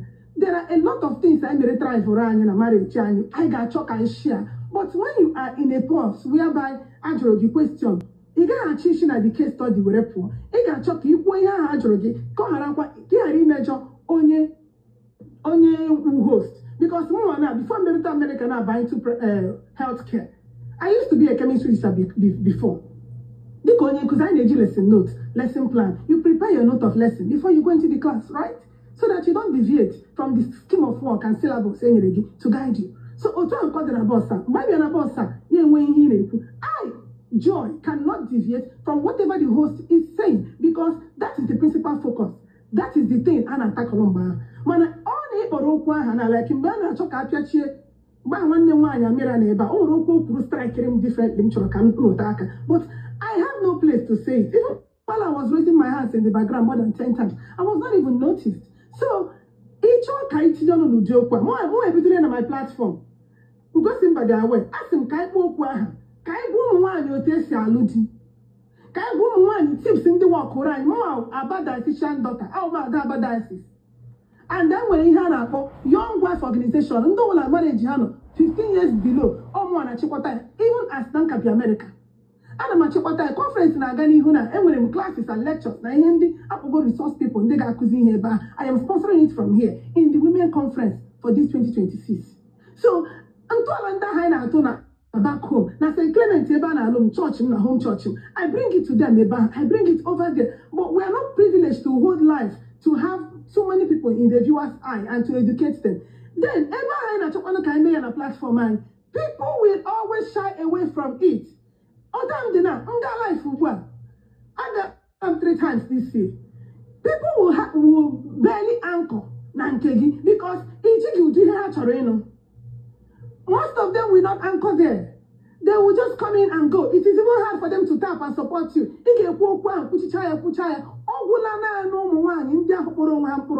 Not even worker. The only people that associate with me on this platform Iba Hani in a touch or Umwani Utimba and Caleb because they are striving, they are doing well. Mana they don't want to camp there. Mana I have opportunity to Kankega. And then with 1,600 people watching me. And we are giving that man to teach, to speak, to say things. But is in all. My brother, I, too much joy, will say anything you want me to say and share the light with my own experiences. 1 minute. Like Ugo Simba, I'm on America. And I am away no go 20-something years in a marriage. And then we're topic here before Oku. Oh, you melodic I apostle because topic here when it tell me because only when the topic is send you go to message. So any the topic and where you post video. Koje gen tie na topic here and koje go comment in the matter. Mana based on now bagote say no go 20-something years. Aya kwole aka. Now nyanwa say na enwere ihe ụmụ nwoke Igbo na-eme na-ewutie. Na ọ na-awụ ha gbagote na online ha na-ekwu bad about ụmụ nwaanyị Igbo. Mụ wee si ya na otu o nwere opportunity nọrọ na boss wa and ọ go 20-something years. Na ha nwa ndị idiri na-enyekwa ụmụ nwaanyị ndị a na-apịawa azụ advice. Because ọ bụ na ha da anụ advice Emana ha ene na-aga because a lot of ụmụ nwaanyị believe na enwe marriage na work n'obodo oyibo. A lot of ụmụ nwoke also believe na enwe marriage na work n'obodo oyibo because ọ bụrụ na your own na work na nwere ike gwahasị ya anọgo m 20 years anọgo m 25 years na the secret mere o ji ya work ha ya sit up mana ọ bụrụ na unu nwa nọtegoro aka na marriage ya na-apụta na-ekwu okwu na-enye ha advice na-agwa ha na ihe ha na-eme dị njọ ịma na ha na-sit up. That's why sometimes mbịa life eweta kesi nwoke anyị ekwubie ka ụmụ nwoke ma na ihe ha na-eme adọrọ mma eweta kesi nwaanyị anyị ewegote ụmụ nwaanyị ha na-ekwuye ka ụmụ nwaanyị ma na ihe ha na-eme adọrọ mma. So ihe mmemme otu a nnugoro your voice na maybe from now to weekend mmemme gị invite bịa nye gị sọsọ gị ya nọ ituro more light ịghọta ka anyị kwue because anyị na-ekwue people ya na-ege ntị people ya na-anụ ya ma na ihe ha na-eme na ọ bụrụ way forward amawara m ịghọta mmiri. So from now to Saturday mma achọ one day reach out to you mee gị invite bịa nke osuo sọsọ gị that day. Okwu gị magburu onwe ya because ọ ga-awụ ihe masịrị m n'ihi na mụ awụ onye nkụzi ihe ọbụla ọ sịrị m na-arụ na Amerịka wụ hustle anyị rutere change because that is what is working healthcare profession. Ndị dị ka m lakiri ịkụzi lakiri ịhazi aka maka na otu a m nọ na the last thing m chọrọ ka nwaanyị ibe m mee na di ya bụ mistake ọbụla mere ghara m ahịa ihe ọbụla m mere ya awa m ahịa dịka ezigbo mmadụ dịka onye nkụzi dịka onye ozizi ị chọrọ ka onye ọzọ mụta na ihe mere gị and ị chọghị ka onye ọzọ mee ya onye mere o ji dịka ndụ ndị nkụzi ọ na-adị iche ị na-akụziri nwa ahụ ka ọ mara ihe ị na-agwa ụmụ nwaanyị anyị ụfọdụ ha na-akpado agwa because they are ignorant of what they're doing. So ọ ka mma na onye ahụ maara ya like mụ akwa na agwa gị na mụ nwa na age m na anọ m 20 years na di ị gaghị ekwe mana ọ ma mkpọrọ gị ihe a na-ebe a na-akọ awụ m the kind of person na-eji my family eme content ana m eji dị m ipost ya ikwu ihe gbasara ụmụ m gaa nweta admission mee nka mpụta na-akọ ya n'efere mbụ. My family is not for public view. It is not for you to validate it. You know that. Even if you can post on money to them, this is showing them that broke issue them all so I don't bring out things like that. What I do is I say in here we should come for or when they use them make a case study, may use them because ndị mmadụ n'ebe na ihe post through. I will for your view. You know that every can na-egwu ebe ahụ but mgbe ọbụla na-akpọ okwu aha a sị ngo nna anyị ọdụkọ kpọọ m n'ụtụtụ kpọọ m n'ehihie kpọọ m n'abalị aga m ịza gị oku as long as ọ ịbụ ịkụzi ihe the next person ga-eji mụta ihe. I'm not interested na mmadụ 100 ọ mụtara ihe ofu mgbe ubedula otu onye na inyere m dadị eme ekwucha ihe ka ekwucha ya wụrụ naanị otu onye ka mkpụrụ obi ya chenjiri na otu o si ahụ di na nwunye na ọ ghọtara ihe wee ezinụlọ. I will be very, very grateful, sir. Mom, let's say when tomorrow, I am telling you, I am going to call him just to honor it. Because that's what I want to do. No problem. Why, thank you very much. Yes. Now, eh? I'm going to handle the case here now. Because Esom Nandi, before I had here. Why am I in a handle case? Yes or no? 100%. Thank you. How come we go Simba in America? Just I know that for I don't think why is you. I don't think. I want them to handle the case as a marriage counselor or anything, but I'm not because I'm living here and they are living here, and they were using me to illustrate for her. Then I was them get I'm involved into it. Money kusiri opuna ye bura pa ela chi go na bedi first. I like to teach with him horanya. This person na gama kwa ha na frem bo maka he woputa yeba. Mana o shi no lord ya bura pa ya. Na hi ho chala abota. Lawa ebe ozo na Airbnb o mechala arrange. Go na Airbnb with only child ha. O gini na eme onwe ha. Gini mere onwe ha. Elu ajụọla ya ala ajụọla ya onwe ha. Digo na akụ gị ihe mba. Digo ọ threatening gị mba. Ịrọrọ ya ego ya achụ mba. Kedu ihe mere mba na-akụ. Mana nwaanyị buru akpa gawa na Airbnb ga nọrọ. Witi nwa ya nwoke. Nwoke apụta na-achọ nwunye ya. Ụwazi family friend ha jụọ ma nwaanyị ọ bịara ebe asị mba. Eso hụ be nwunye nwaanyị agbachie fon. Nwoke awụ onye ara. He was so miserable na akpagharịzi na ajụzi ajụjụ until onye kwuru okwu agwazie di ya sị amara m ebe nwunye gị nọ n'ebe ọ nọ ekpewezi udo. So mgbe hụrụ ọ nọ na Amerịka ahịa ndụ dị ekwe n'aka ọ bịara. So nne gbanyegoro maịkị gị gbanyegoro maịkị ị mara nna ekwu ya ụmụ nwoke ndị okooko ahịa anụ ihe. Ana m ekwu estedi unu anụzi na ndị na-ele bọọlụ. Ana m ekwu estedi set ye standard akwụrụ nụrụ ihe ọ na-ekwu na dịgị eletebe ha aka ọ bịara. Unu nụrụ ihe ọ na-ekwu na dịgị eletebe ha aka ọ bịara. Ọ chọghị ịpịawa dị ma na-azụ oredi. Ụmụ nwoke ndị okooko ha na-anụ ihe. Ọ bụrụ na ị n'obodo oyibo na ị na plan ị na-aba ya anụ nwaanyị set ye your standard. Set ye your standard. Mana a na-ekwe ndị mmadụ ada anụ set ye your standard. Hapụ ndị a na-ele pure water. Hapụ ndị a na-ele bọọlụ. Hapụ ndị enwere ihe ha na-eme. Never you trust the loyalty of a poor woman. Ọdụkọ kwuru ihe. Never you trust the loyalty of a poor woman. Ọdụkọ na-ekwu ihe. Ọ bụrụ na ị chọrọ ịnụ nụrụ, ọ bụrụ na ị chọrọ ịnụ your business. Nwanyị ma gbanye your camera on, gbanye your mic on. So ihe m ji na-ekwu mgbe ha kpọziri m gọwa masị amara m onye dịrị ose elekọta otu m ga-eshiri ichie mana amara m dị man bikos ọ nọ hia na-agba mbọ sinsi na-agba mbọ na-akụ ha ọzọ onweghị dis man na-anaghị arụ na-akụ ezigbote ha ọzọ dada zụta ebe ahụ ha kwafere ha dịrị abụọ na-achị ụlọ until ya bịa na-akwado ebe ahụ for that lady to come. So this is his first time ịzụ ụlọ move na-akwadokwara nwunye ya. So ha kpọtaziri this woman na nwa ya nwoke anakatazie egwu echenji. So when I was privileged to go to this lady na Airbnb Ebono, because they had a sponsor and gave through the lady. See one name, and when Mickey Weregi, can you take me as your elder sister? Yes, yes. See, can you talk to me in America, very far from home now? Can we just talk? See, I can yes, yes. And 1 minute, key are up wide because so when I enjoy something. Now, what can no one would here? Obo no na platform na send their request. We go to na boss. Ona ase no ụmụ nwaanyị Igbo awụ ọkọrọ. Na ụmụ nwaanyị Igbo na-apịawa azụ. Na ụmụ nwaanyị Igbo dị mean. Na ga nwakwa na anwa no nwaanyị Igbo. Enwere ihe ọjọọ dị manụ me. Ma ọ na-ekwu udo okwu ha. Ọ mere ihe ọjọọ nna m ukwu. Ihe ọjọọ mere wu ọ na-akpọ Igbo aha.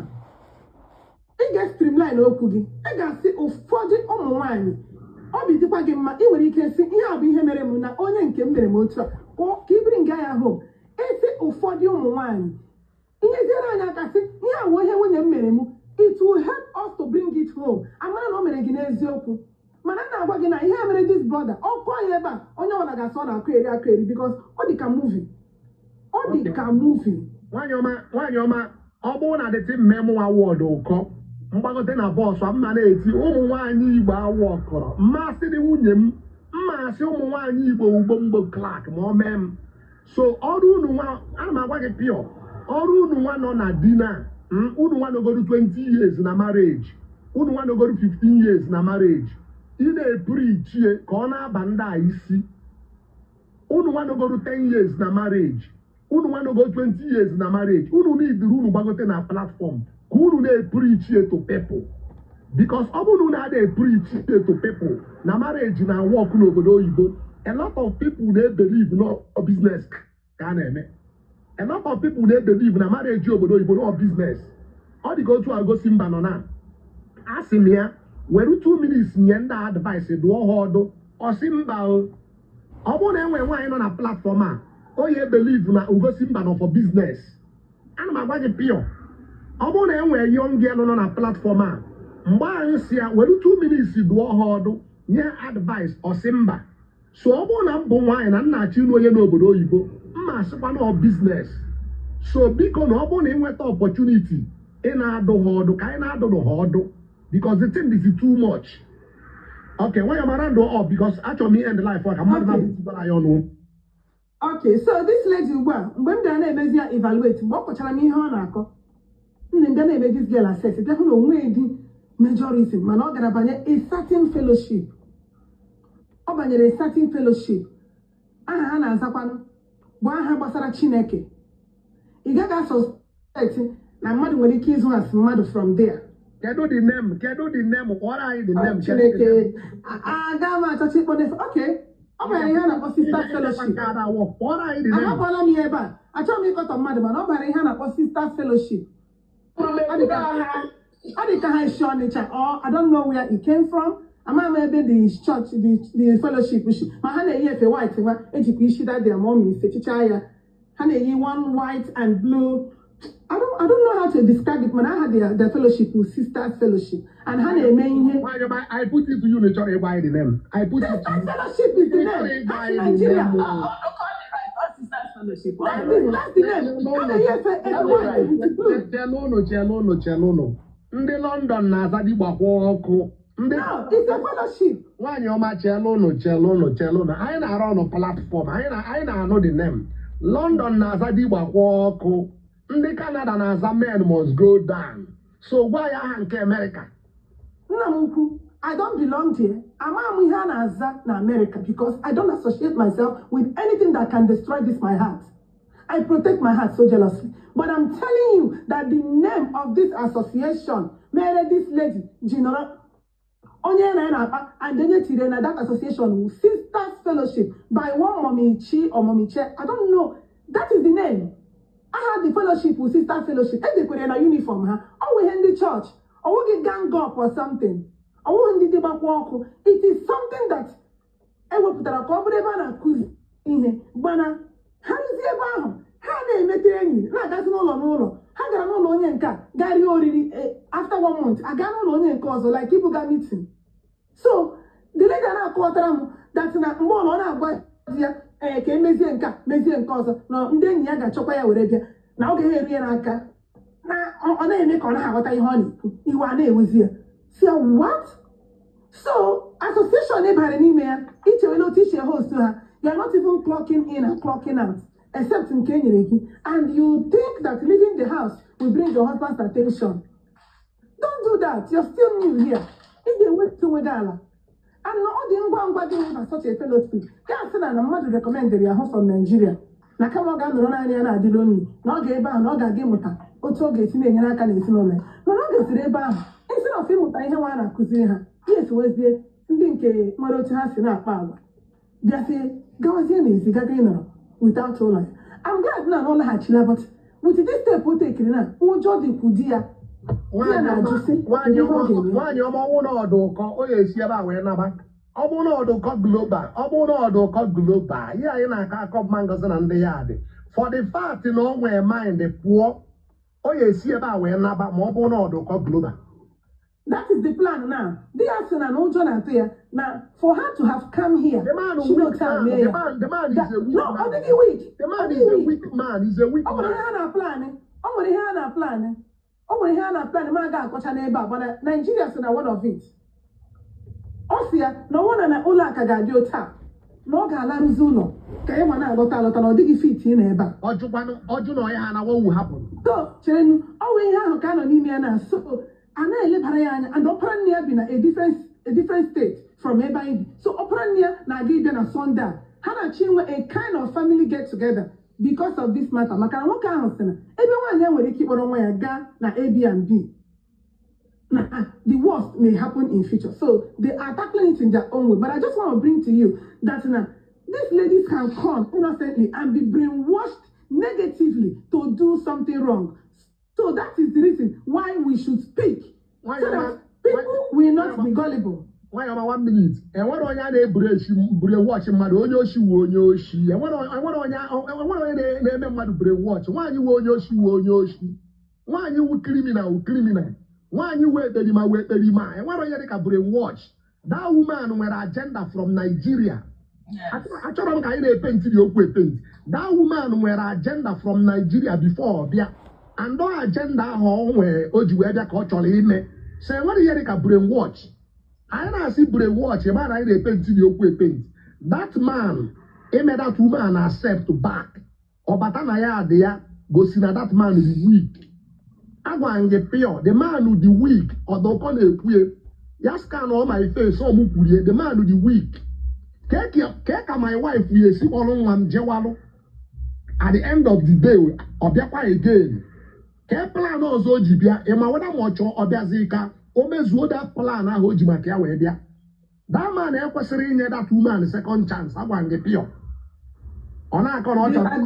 They are doing it their own way. So even a family need iche na nke ha. They did not bring it up here. Ọ chọrọ ka ọ pụrụ n'ebe na Sunday, which they have agreed. So ha nwere ihe ha na-eme.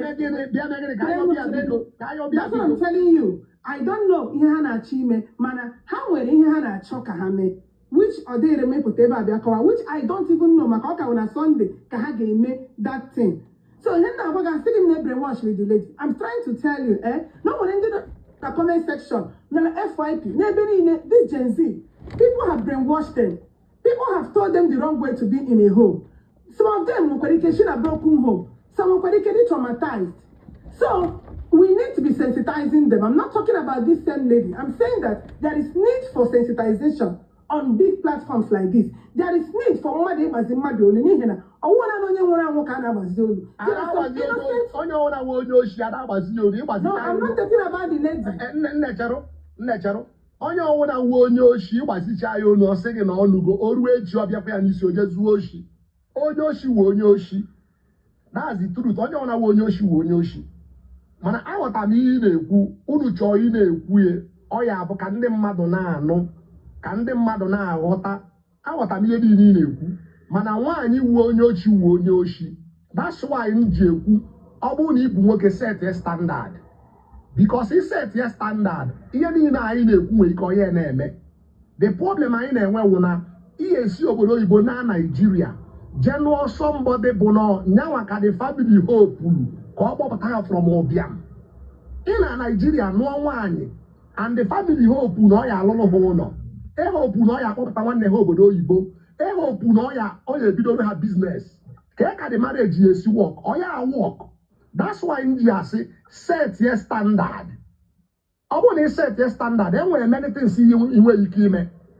Enwere one video trend na ọ dị ka 2 weeks ago. One guy nọ na Nigeria send ya nwunye obodo oyibo ọ dị ka America.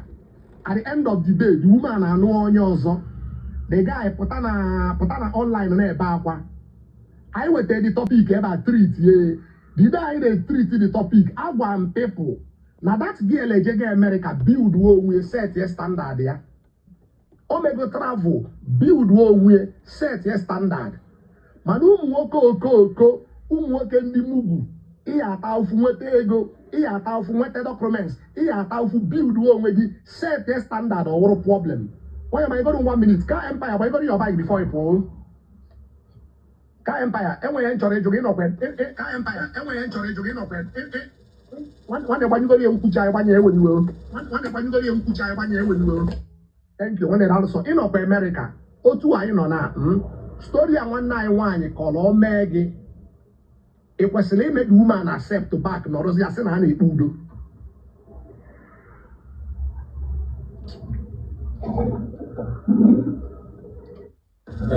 Odiko, thank you for this question.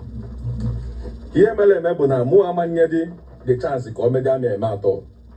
Because ebe osi we megodi the man bụ na osi go go Nigeria we ga kpọtagodi oyo na malo ọfụma. Oya me the girl ju obata ba abata we pịawa ya azụ. Mu amamendu mistake ahụ. Yotago mana ọ dara nke ndu odi ahụ. Nah, I don't already understand in fact. Already understand because so maybe go, but no maybe go. Yeah, what I go. The only thing then you have na feel na mama ndiwu. Iye spend it. Where go here. Moa yen get me bo. Yeah, because you put online, na you put. Pretend ye ki on eme. Ngurumuku. Ne follow her rules. Even say for people go to Batabem, Mburu go na folia. On territory to happen Nigeria. Not there Nigeria we treat you for copia. Nigeria can see where we are. No a terrible mistake. Mananga nge play well long. No mama ndi ukwa o ihe o melomu. O mama ndi we go spend we go tie. Ihe obodo na eme nsi madam ọ gị na-achị. Until in Toria to Kaije holidays, we rule Nigeria. About what here?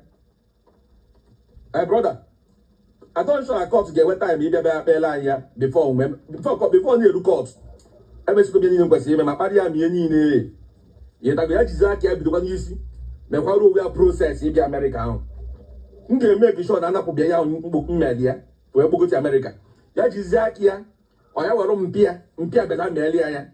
Obagote kwasi ọzọ because ụmụ nwanyị buy ịma na na-ekwu ya I don't against ụmụ nwanyị like I always say ụmụ nwanyị nọtọrọ m and anta na di ụmụ nwanyị buy ndị timbers and calibers n'obodo oyibo ụmụ nwanyị mesiri ezigbo ihe ike they respect their husband they value their marriage mana ọkụ efe ndị na-apịawa azụ bụ ndị na-achịkọta ya kwụ ọnụ that is ndị na-ewere ya pasita ndị na-amangowa dị 50 million ndị na-amalụdị ụlọ bungalow amalụdị bungalow bụ ndị ọ ga-abụ apụta otu ife anya agbaga na-etriti nwoke a na-etriti nwoke ọka nwoke taalụ ha afụfụ anyị gati mmi mana efu ndị timbers and calibers ya if you see where they are respecting their men ị ga-asị ọnwa anyị nwere ndị ego a na-akwere nwoke ugwu otu a mana ọkụ ifu ndị a na-ewere ya pasita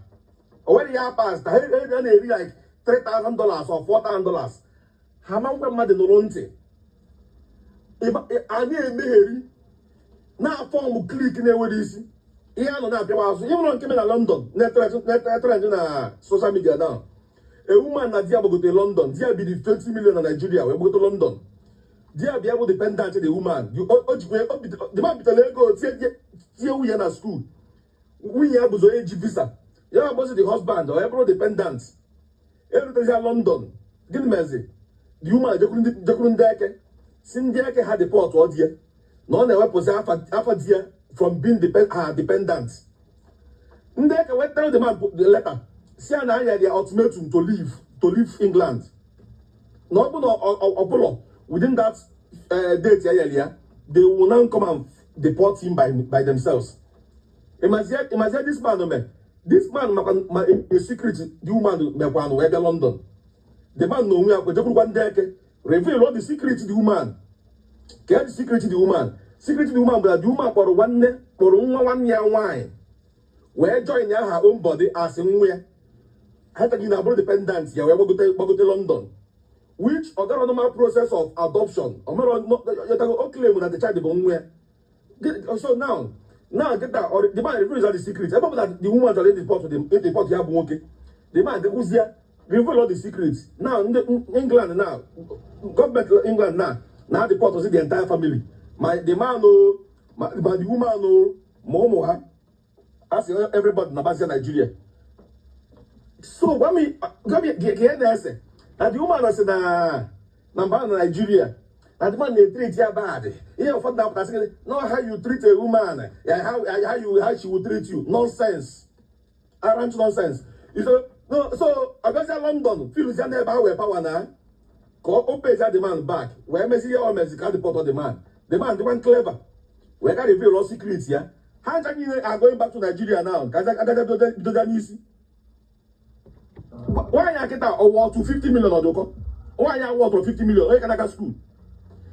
Ndachi kota ekwa no bondara ada anoro nti ada anoro ha nti n'obodo oyibo o ha na apewa azu dos check with that na apewa azu check your foye gego wuno na Lekki check all of them you have no wole gego wuno na Lekki o wole gego wuno na Maitama na Abuja o wole ni mi age apata wuno go no 200 million mana ga check ndị no na di if no we mu why worth 1 billion can they respect their husband?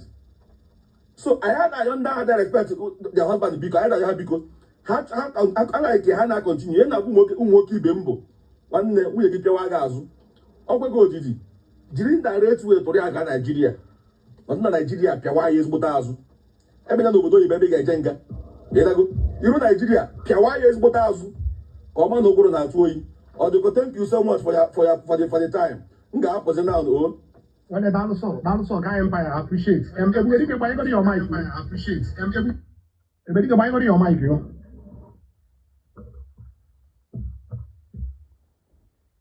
Come on, what the best son? Ekene mono, ekene siamo umwibo, ekene mono. Too much joy. I cite you. Oku akalea. Ana mo ebe ake mgbe obi na agbawa m. Yotago. Mana platform gave ebe a na-ekwu okwu gbowa nke o si kwesị. Mana ọ bụ nnekwute ibe mwute na at every point ekwuite okwu ụmụ nwaanyị na ya platform. Some, not all. Ma ndị nọ na viewers eyes. Ma some ya bịa na the platform, nọ na panel. Na-eme ọ dịka asị na gender war. Nwanne I want to for you if I want to say the truth. Except maybe more maybe I crack jokes. If you that you say that name for somebody, Gabro fiction, not within your area, Kone ba kwadim ibem. Jeme go na Igbo. Or chori rap munye no, only every right is munye no no, or cho bidoli abia. Mana because of the extension of love.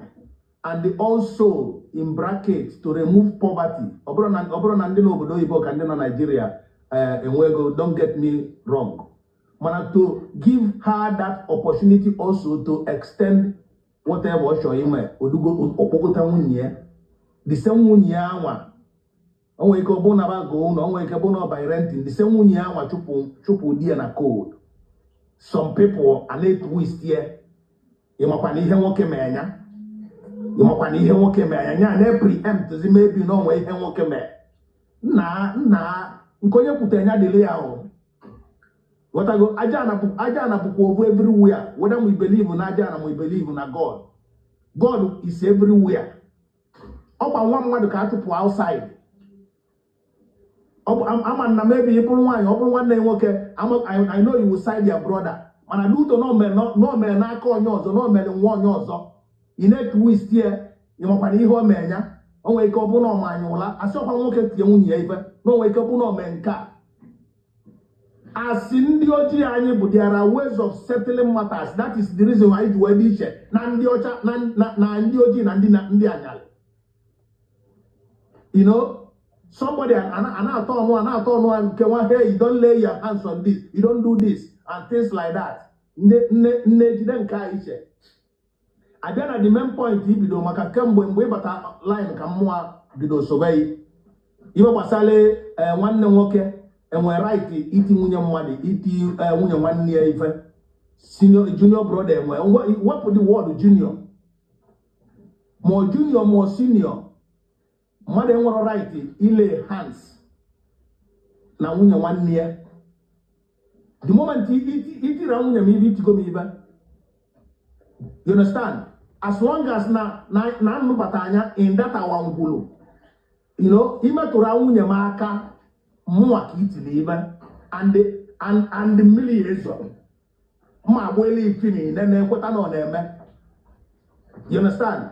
Amụwa na amara nke esi ete okwu da ama somebody na-ajụ what of itizie nwunye Gaddafi ya etizie nye ibe ọnwụrụkwana ya ke maka okay, let me before I go there, only on one condition ka mmadụ nwere ike o metụ nwunye m aka o ye ewute so much ọ bụ na nwunye m atie nne m ibe, you understand. That is ọ bụ na nwanne nwoke a lay hands on sorry, ọ bụ na nwunye m anwa lay hands on my mother, then maybe my junior brother or my senior brother lay hands on her. The reason me do tolerate ya, ọ bụrụ na mma tolerate ya like that, mana ibe me tolerate ya bụ because no na-ene anya na-ene nwunye m ka ọ na-etipu ma mụ ya o si n'afọ ya pụta ife. Let's not get it twisted.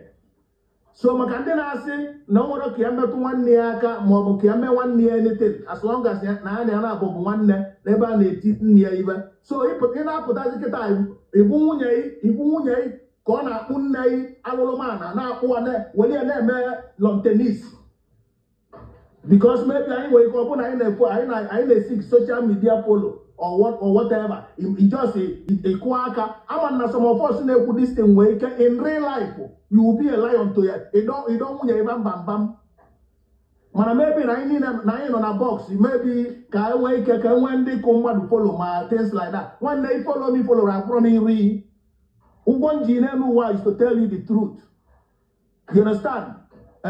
Mana ọ bụkwa nọ nke ịpụtazi ibu the truth ị na-agbabi ogodo na-awụ ya akwa. One of our brothers maybe now one first, one second, uche gile olu na we tigide nne ibe we tienye ugboro ino on the process ọnwụrụzi ahụ ọbala nne dị n'isi o. Amara nkunu sa understand their ọbala nne nọ n'isi because you need to defend their mother and at the same time defend their wife where necessary. So to cap it up, onye allow nwanne ya nwoke otie nwunye ya ife apart from nke a nkwu maybe na ọ bụ na nwunye ya nwe ka o si wee je metụ nne ya aka. Apart from that, for if you keep quiet in short, ekwesịghị ịnapụ license ịnụ nwaanyị. Let me summarize it. You understand? Then ọbụkwa na nne m na nwunye m na-exchange words ma ọ bụ na nwunye m na-akpọ nne m iyi mejiri ya wee ti nwunye m ife. Because no bantering or altercation ọnụ ka a na-akọ ọnụ a na-ejeroba ọnụ gbara aka. But o minụrụ ma ya gwara nwunye m okwu mana mgbe o lụrụ to the extent of he raised this hand metụ nne m, nwunye m mere anya eme to nne m onye nwunye ntị ibe bụ mmụọ because all nwaanyị nsi from her umbilical cord wee pụta.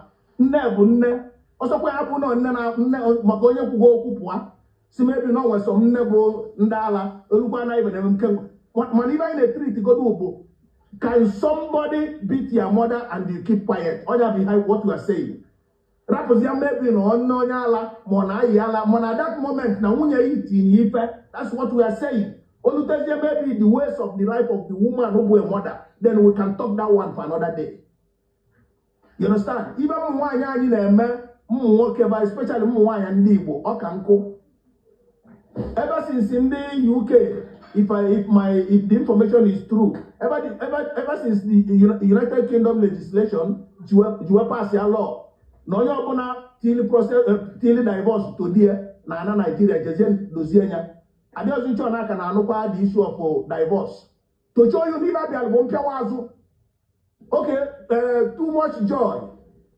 I have been in her platform. I'm not saying it because she's here.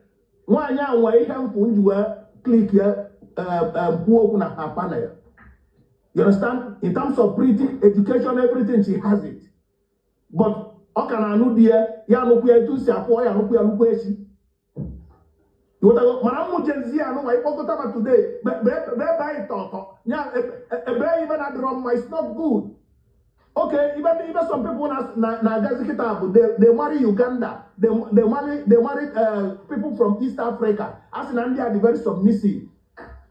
Then always a kiss me, though not all of them, you know. Always a kiss me mistake. Do a more improved life. Ibo gotaranya obodo Ibo. Opiawa yazu. Ana akwaka. Some people are never preemptive. Mapani Ibo meja. Onwe ikobo no konyono. Manobo na Nigeria koko edionu iye edi. Nodu unane epikwa nudo. You know, let's call a spade a spade. And the more I do over a spade, especially when we come on this kind of platform, because this is the only Igbo platform. The rest, Anna so Ibonia. And even the women at the Igbo platform, can we make a survey here our own? You know, if we play hanky-panky, because then we go in the quiver, some of them is just string, Bala Ola, Manaba will Utu, Bane Puzio Kawana. Who bought that person? Muniano here on even Neku. What I go? Muniano. Meta something tomorrow, Yakawamazo. Come on, Nawoke at the bum. But one thing I can never do, I can never deny her respect and whatever that it takes to be a woman. I will do everything to make sure that she's happy. She's not lacking anything. Manoma Kataja web into that gender style of Mwana. Omesiana. So if we come to this platform like Odokos Own and the others now Swibo,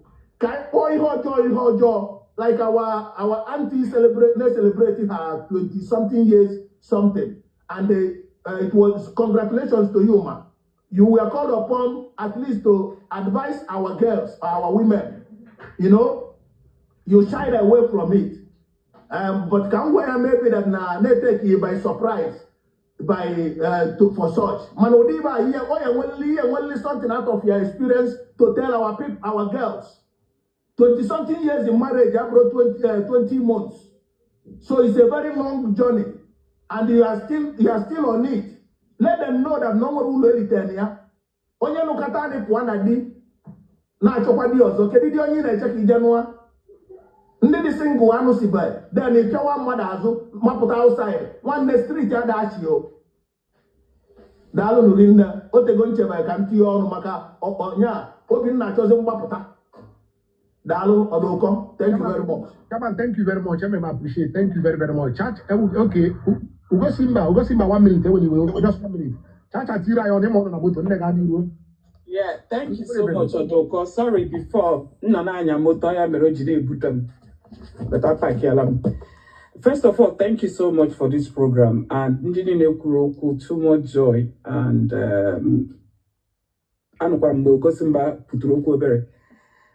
Odoko, I have a couple of things to add. And more, I don't care. Me borom simple, me borom elu. I will keep saying my truth. I will keep on inesisozioma to our younger generation. First of all, here Basara, the lady Koro mother-in-law or something like that. I didn't hear the story very well. It's completely wrong. No matter what she's just like a mother to you. So, here is that more mamagi your mother-in-law, you dare not raise your hands on your parents. Is a curse. Bible say that that we should respect our mothers and fathers so that we will live long in the land of the living. Your mother-in-law is just like your mom. The same thing applies to Nkenwoke. Mama unye gide ka magi. Ihe na ga-eme your mom, don't do it to the other woman. No matter how wicked that woman might seem to you, just use wisdom to follow her. Use respect to follow her. At the end, oh Mama Digi, the same thing with the man. And the brother Korin here too, he didn't do well. There are different ways to sort things out, but it's unacceptable. Then Kamgana nke Ikurumaka, the man, Unye, and Unye, she was dressing well and all that. Oh, my head, too much joy, Ikuru. And I still support her. Although, unfortunately, some of these Gen Zs are easily influenced. I agree on social media. Although, social media is influencing so many young people, even adults. Even adults. Yesterday, a lady married was just giving Olivia as an example for our younger people. Mbani Goku dressing for your husband. How can you use a content creator as an example to follow? What happened to people that are doing well in the society? Then they make content creation is just for their money. So we have to be very careful. Anyone as parents, with the responsibility lies on us. Make sure that you are training your children very well at home. Show them love. Although we parents, we need to show our children love at home. So that however blahagara, they will never be influenced negatively. Teach your children to know who they are. Know who they are and stand on the truth of who they are. And they will not be influenced. No matter what they hear, they remain steadfast. Because unhealthy and unnecessary competition is what is leading all these people. When I hear Ugosim Bakuru, the same thing happened to me. My circle of women, the type of women around me, are women that respect their marriages, are women that respect men. So, ndina around me, I want you but I'm a marriage counselor. I get a lot of, now you care. I know how many, it's not something to brag. This is a gift that God has given me. How many homes God has used me to restore. So I will keep preaching. I think decency. Decency pays a lot. There is pride in decency. No matter how we want to bend it. As a married woman, know what fits your body. Even if you want to be sexy for your husband. You can't say that you want to be sexy. You open everywhere, all your cleavage, your nyash, everything is transparent. Give post on social media. Who do you want to entice? If you say that you're dressing for your husband, why posting them on social media? Can we tell ourselves the truth? Because you are giving room for people to start chatting you. Your body is the temple of the Holy Ghost. Once you're married, your body is for your husband. There's a way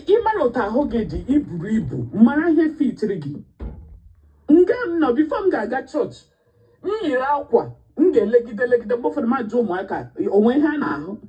Because when I remember at church, that's where I dance like David danced.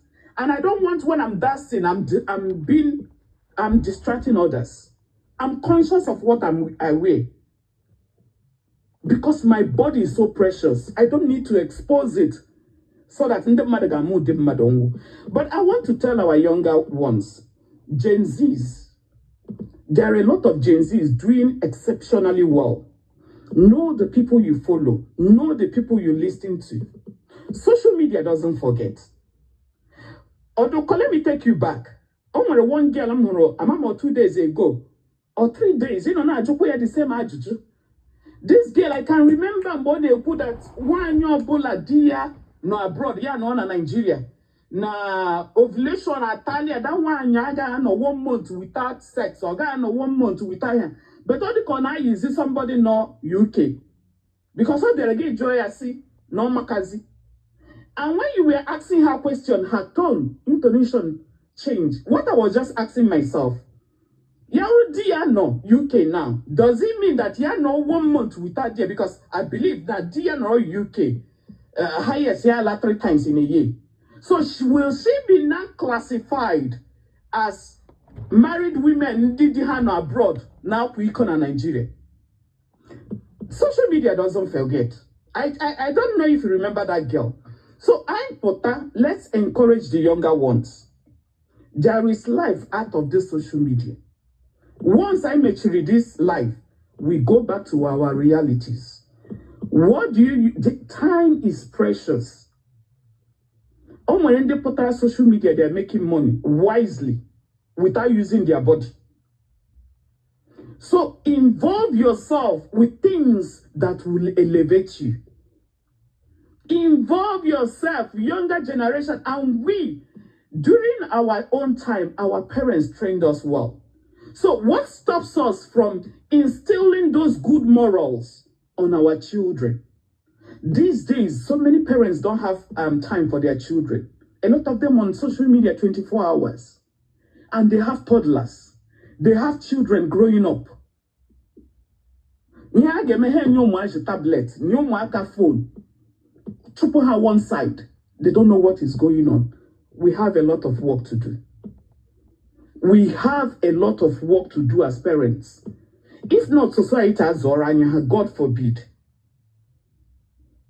God forbid that society will train our children for us.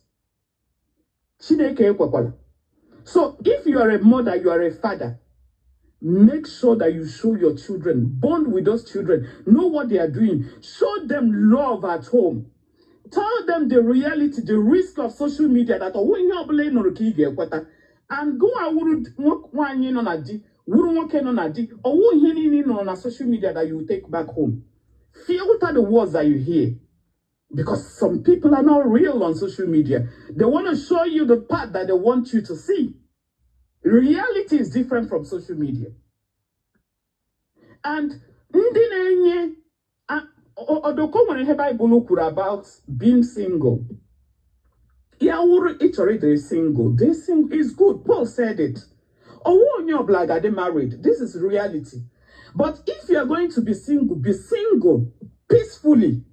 Don't try to recruit innocent people that want to get married, telling them that marriage is this one, there is no benefit there. Although I will say it till tomorrow. There are benefits in marriage. My own produced 4 children that I'm enjoying today.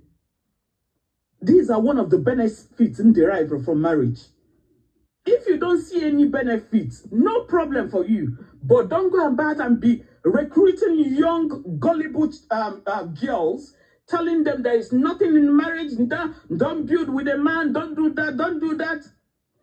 Do you know what is happening in the world today? Because the devil wants to destroy homes.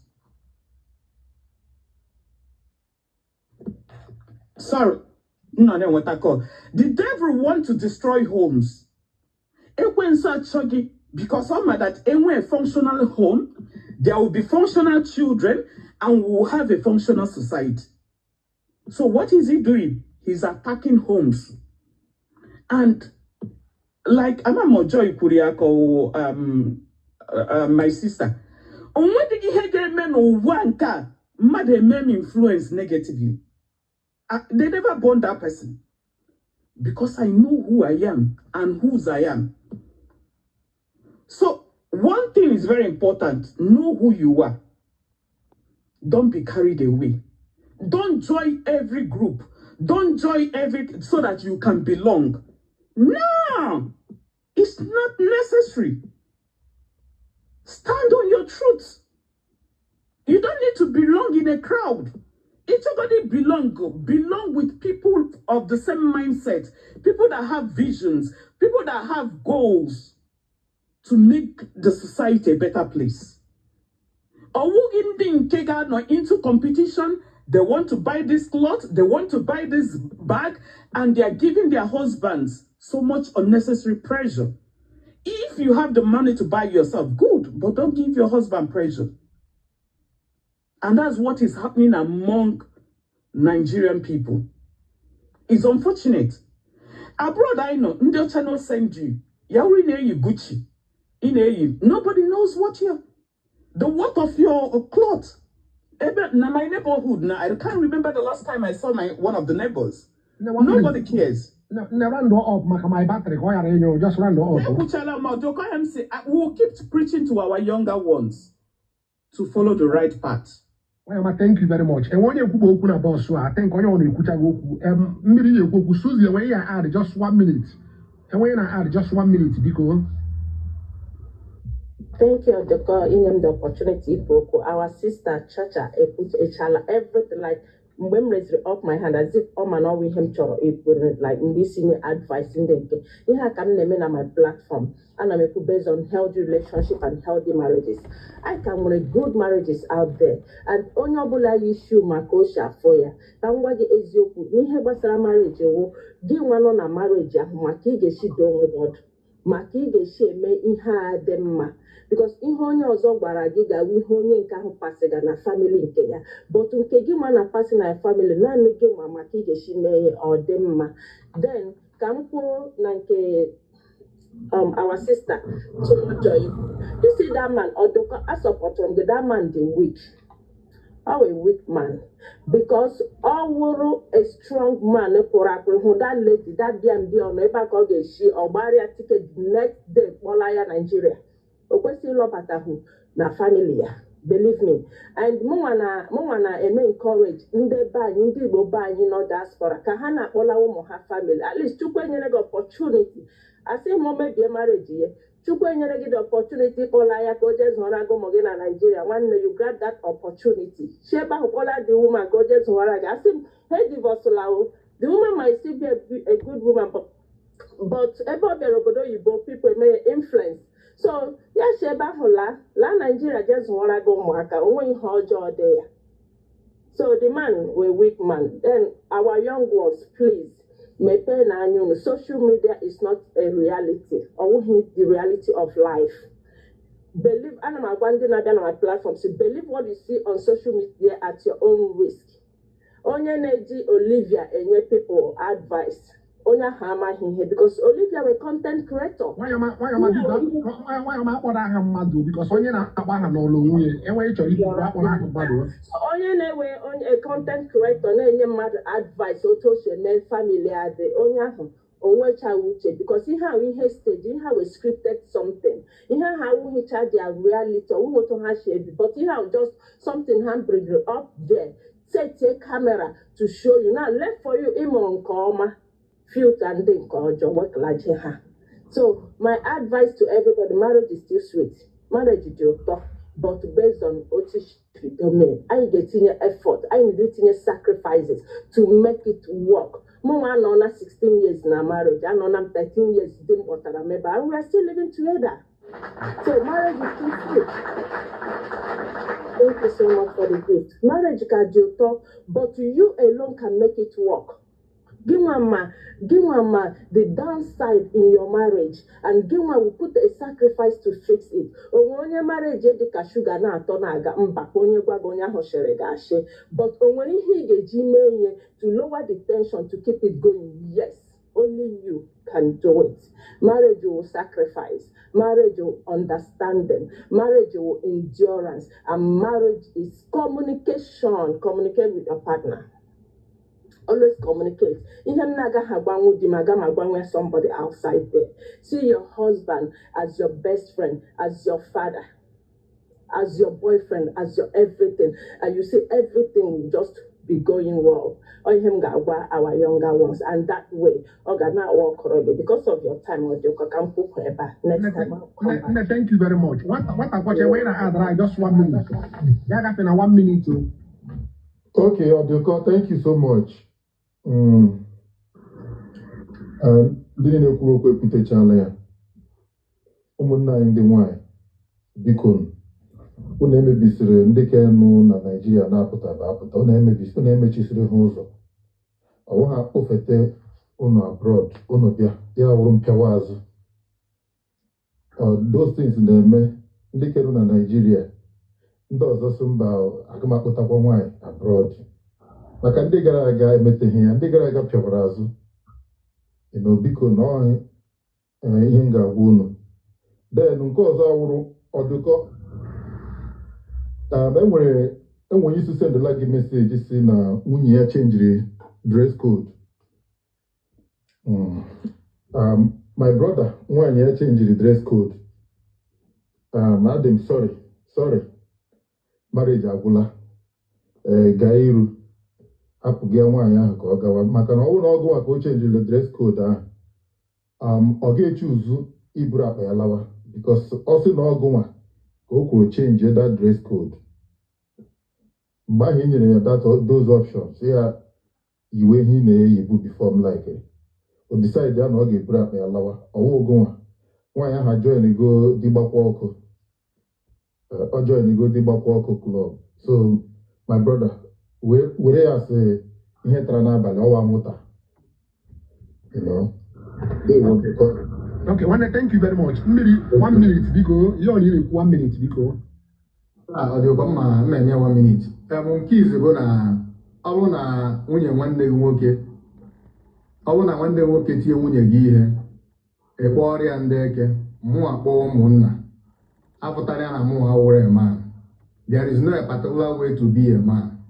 Biko ka a ghara na-epushu a particular narrative or a way nwoke ga-esi wee bụrụ nwoke. Enwekwa na ụdị ọbụla nwoke si abụ nwoke abụghị peace ịdị na your family.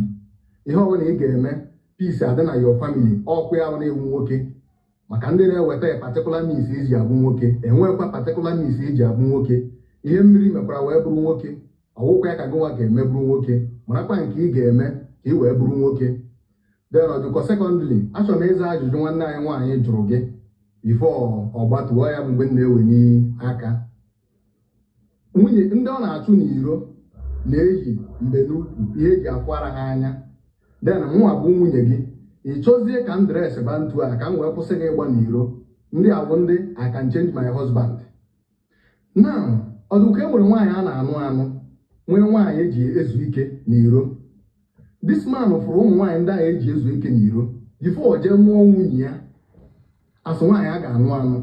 Na ọ bụrụ na the man chọrọ ndị nke ha na-ahapụ ara ha ka afụ ya anya n'iro, ebe a ka ọ ga-eje. So for onye nwe iji ịlụ ndị nke na-ekpuchi ihe ahụ ihe ọ chọrọ asụ nwaanyị ọ chọrọ ịnụ. Then ọ bụrụ na ọ chọrọ ka ọ dresị ba ndị nke na-afụ ike ha anya, atịghị na ọ kwesịrị iji that dressing wee nweta di. Ihe ahụ ị na-ejighị wee nweta di, don't bring it into the nke a na-agwa gị na amagụ m ebe ọ mere ịma na-ewere ya ọdịka minor case ka ọ bụ ihe a na-ebute many problem na family dị iche iche. Onwe nke mma na ọ na-ana di ya dị very very responsible n'ọdụ ume a na-asụ onye na-edresị ọfụma. This girl na-eyi onye eyizi akwa na-eyi nke a na-afụ akụkụ arịa anya na akụkụ ike anya. Dị ka ya akpọ ya sị ya na ya like body dressing ya like body dressing ya ọ ya bụ onye puchuru nwunye di ya ịkwụ ụgwọ ụlọ na Lagos 6 million every year. Dị ka ya emegide eme onwe ebe o nwere 1 plot na village. O puchugide na ọ ya bụ ndị ụmụ nwoke ụmụ nwaanyị na-enye pressure n'ahụ. I pity them. Ọ kwụgidere ụgwọ na Lagos gotabe 1 plot na village. At the end of the day, the girl anana.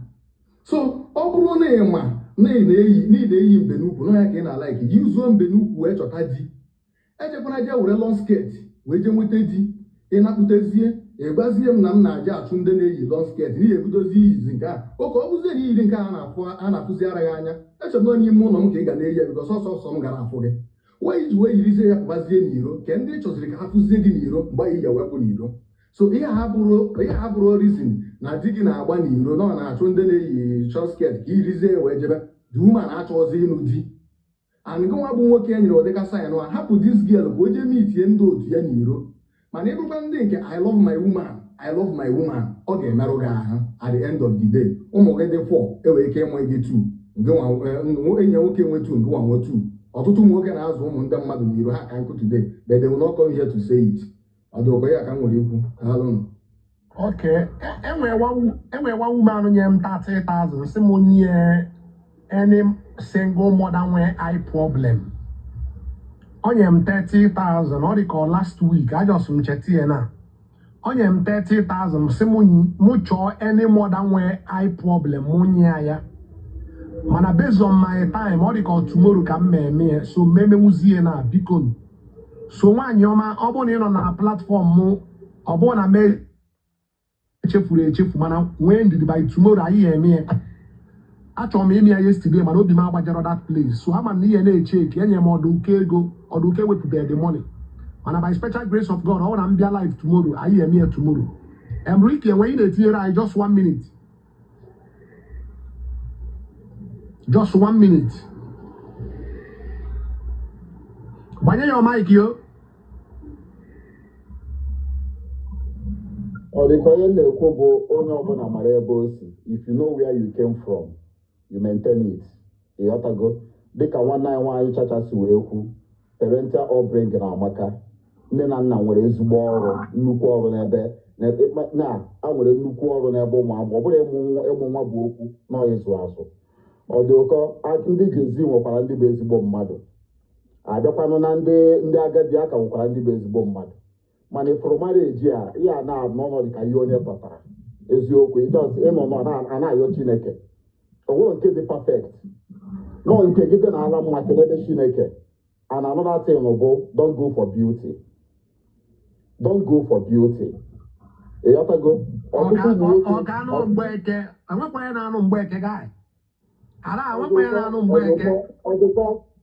mmadụ nụrụ Mgbeke ma obi ruo gaa na ọkakwa mmadụ nụrụ Mgbe nụtakwa onye ga-ene gị nka ada ekwukwa okwu mma o nụtakwa onye ga-ene gị nka ọkwanye osokwanye ya ga anụrụ nwaanyị nụta onye ga-ene gị nka ọ dị ụkọ adịghị enyekwa anya beauty abịa na ụmụ okorobịa na anụ ndị amara mma ka eji eje ịmago ka e wee na-emebe mana na-ese nwoke anyị fụ na ọkụdo gị ịmụ nwaanyị odoga ya na ya afụsụ nwoke mara mma mana nwaanyị ọ na-anụ ịdekatị ya anya na-asị mana o nwere ihe ọfụ n'ime ya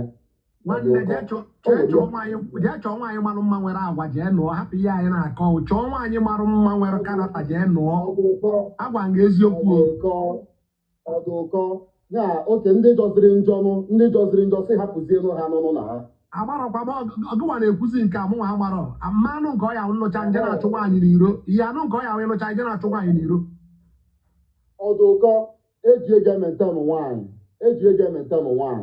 ịghọtago eji ego ementenụ nwaanyị ịlụta nwaanyị n'ipi na ọ chọrọ njọ were ego mentenụ ọya ịfụ na mma nwaanyị bụ ego bụ mma nwaanyị imee ya to your own test ọdụkọ ihe nwoke n'idukwa n'ụwa peace of mind ada ata mma ata yọtrebe m na-eje ada ata mma ata ịnọrọ obodo oyibo fụ nwaanyị na be anyị ya dị na gị too fast ijeje mee gị ya enwe one of my brother ọ nọ India fụ nwaanyị na be anyị sendi ego sisi mee gị ya ọ bataba anyị gbaa akwụkwọ poli ozugbo gbagote India ka a gbagotere India ọgụ na ọgụ all the time ọgụ ọ na-adị mma nyetụ space mana the kind of person you are getting married to aka m na-ekwu ya na-ekwusi ya ike don't jump into marriage because they from nwaanyị na o nwere ike nwa ara nwee nka mana the kind of family o si na ya pụta nke nwa na onwe gị bụ nwaanyị a na-anụ jụkwa na-ese the kind of man ị na-anụ ọ na-adị ndị be anyị ọsịsọ nna di m n'obodo oyibo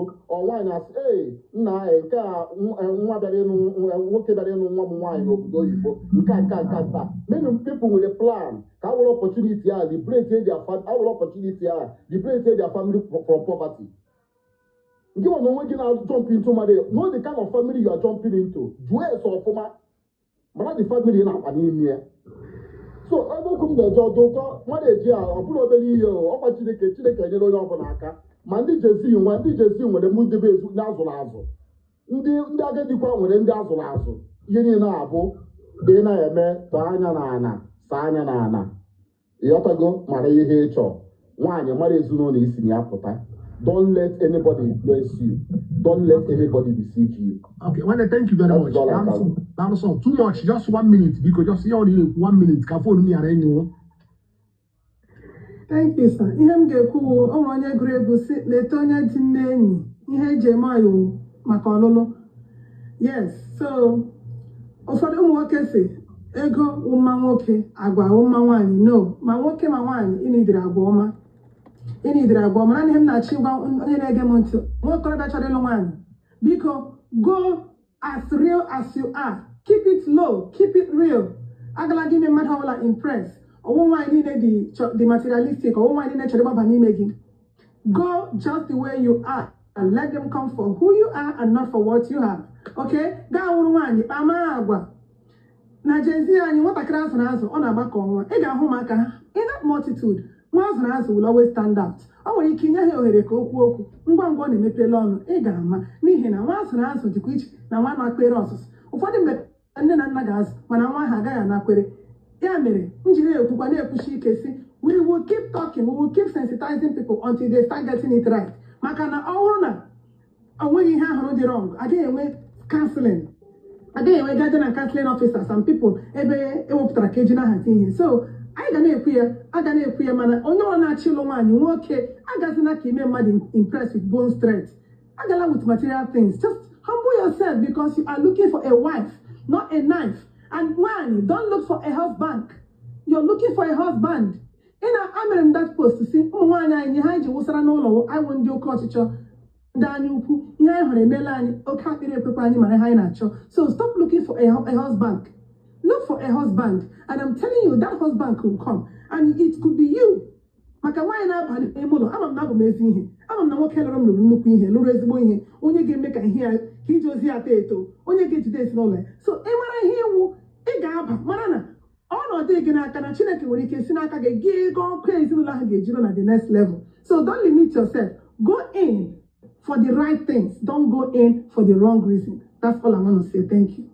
Thank you very much. I want to appreciate anyone who put up platform today. Thank you very, very much. Appreciate. In the comment section, thank you very, very much. Appreciate. In the send their own gift. Thank you very much. Appreciate. In the NNI from FYP, thank you very much. Appreciate. Bikono, Obonena choice and Diego back home. Download Duolingo file on your phone. Use my referral code or the capital letter. Ọ bụ na ibi obodo oyibo na enwe project inwe na buy ọ na-enwere onye na-achọ inye go back home. Download Duolingo file na your phone. Use my referral code or the capital letter. Ya gaziela onye ọbụla one love, one love, one love, one love, one love, one love, one love. One love, one love, one love, one love, one love, one love, one love. One love, one love, one love, one love, one love, one love. Chacha, thank you very much.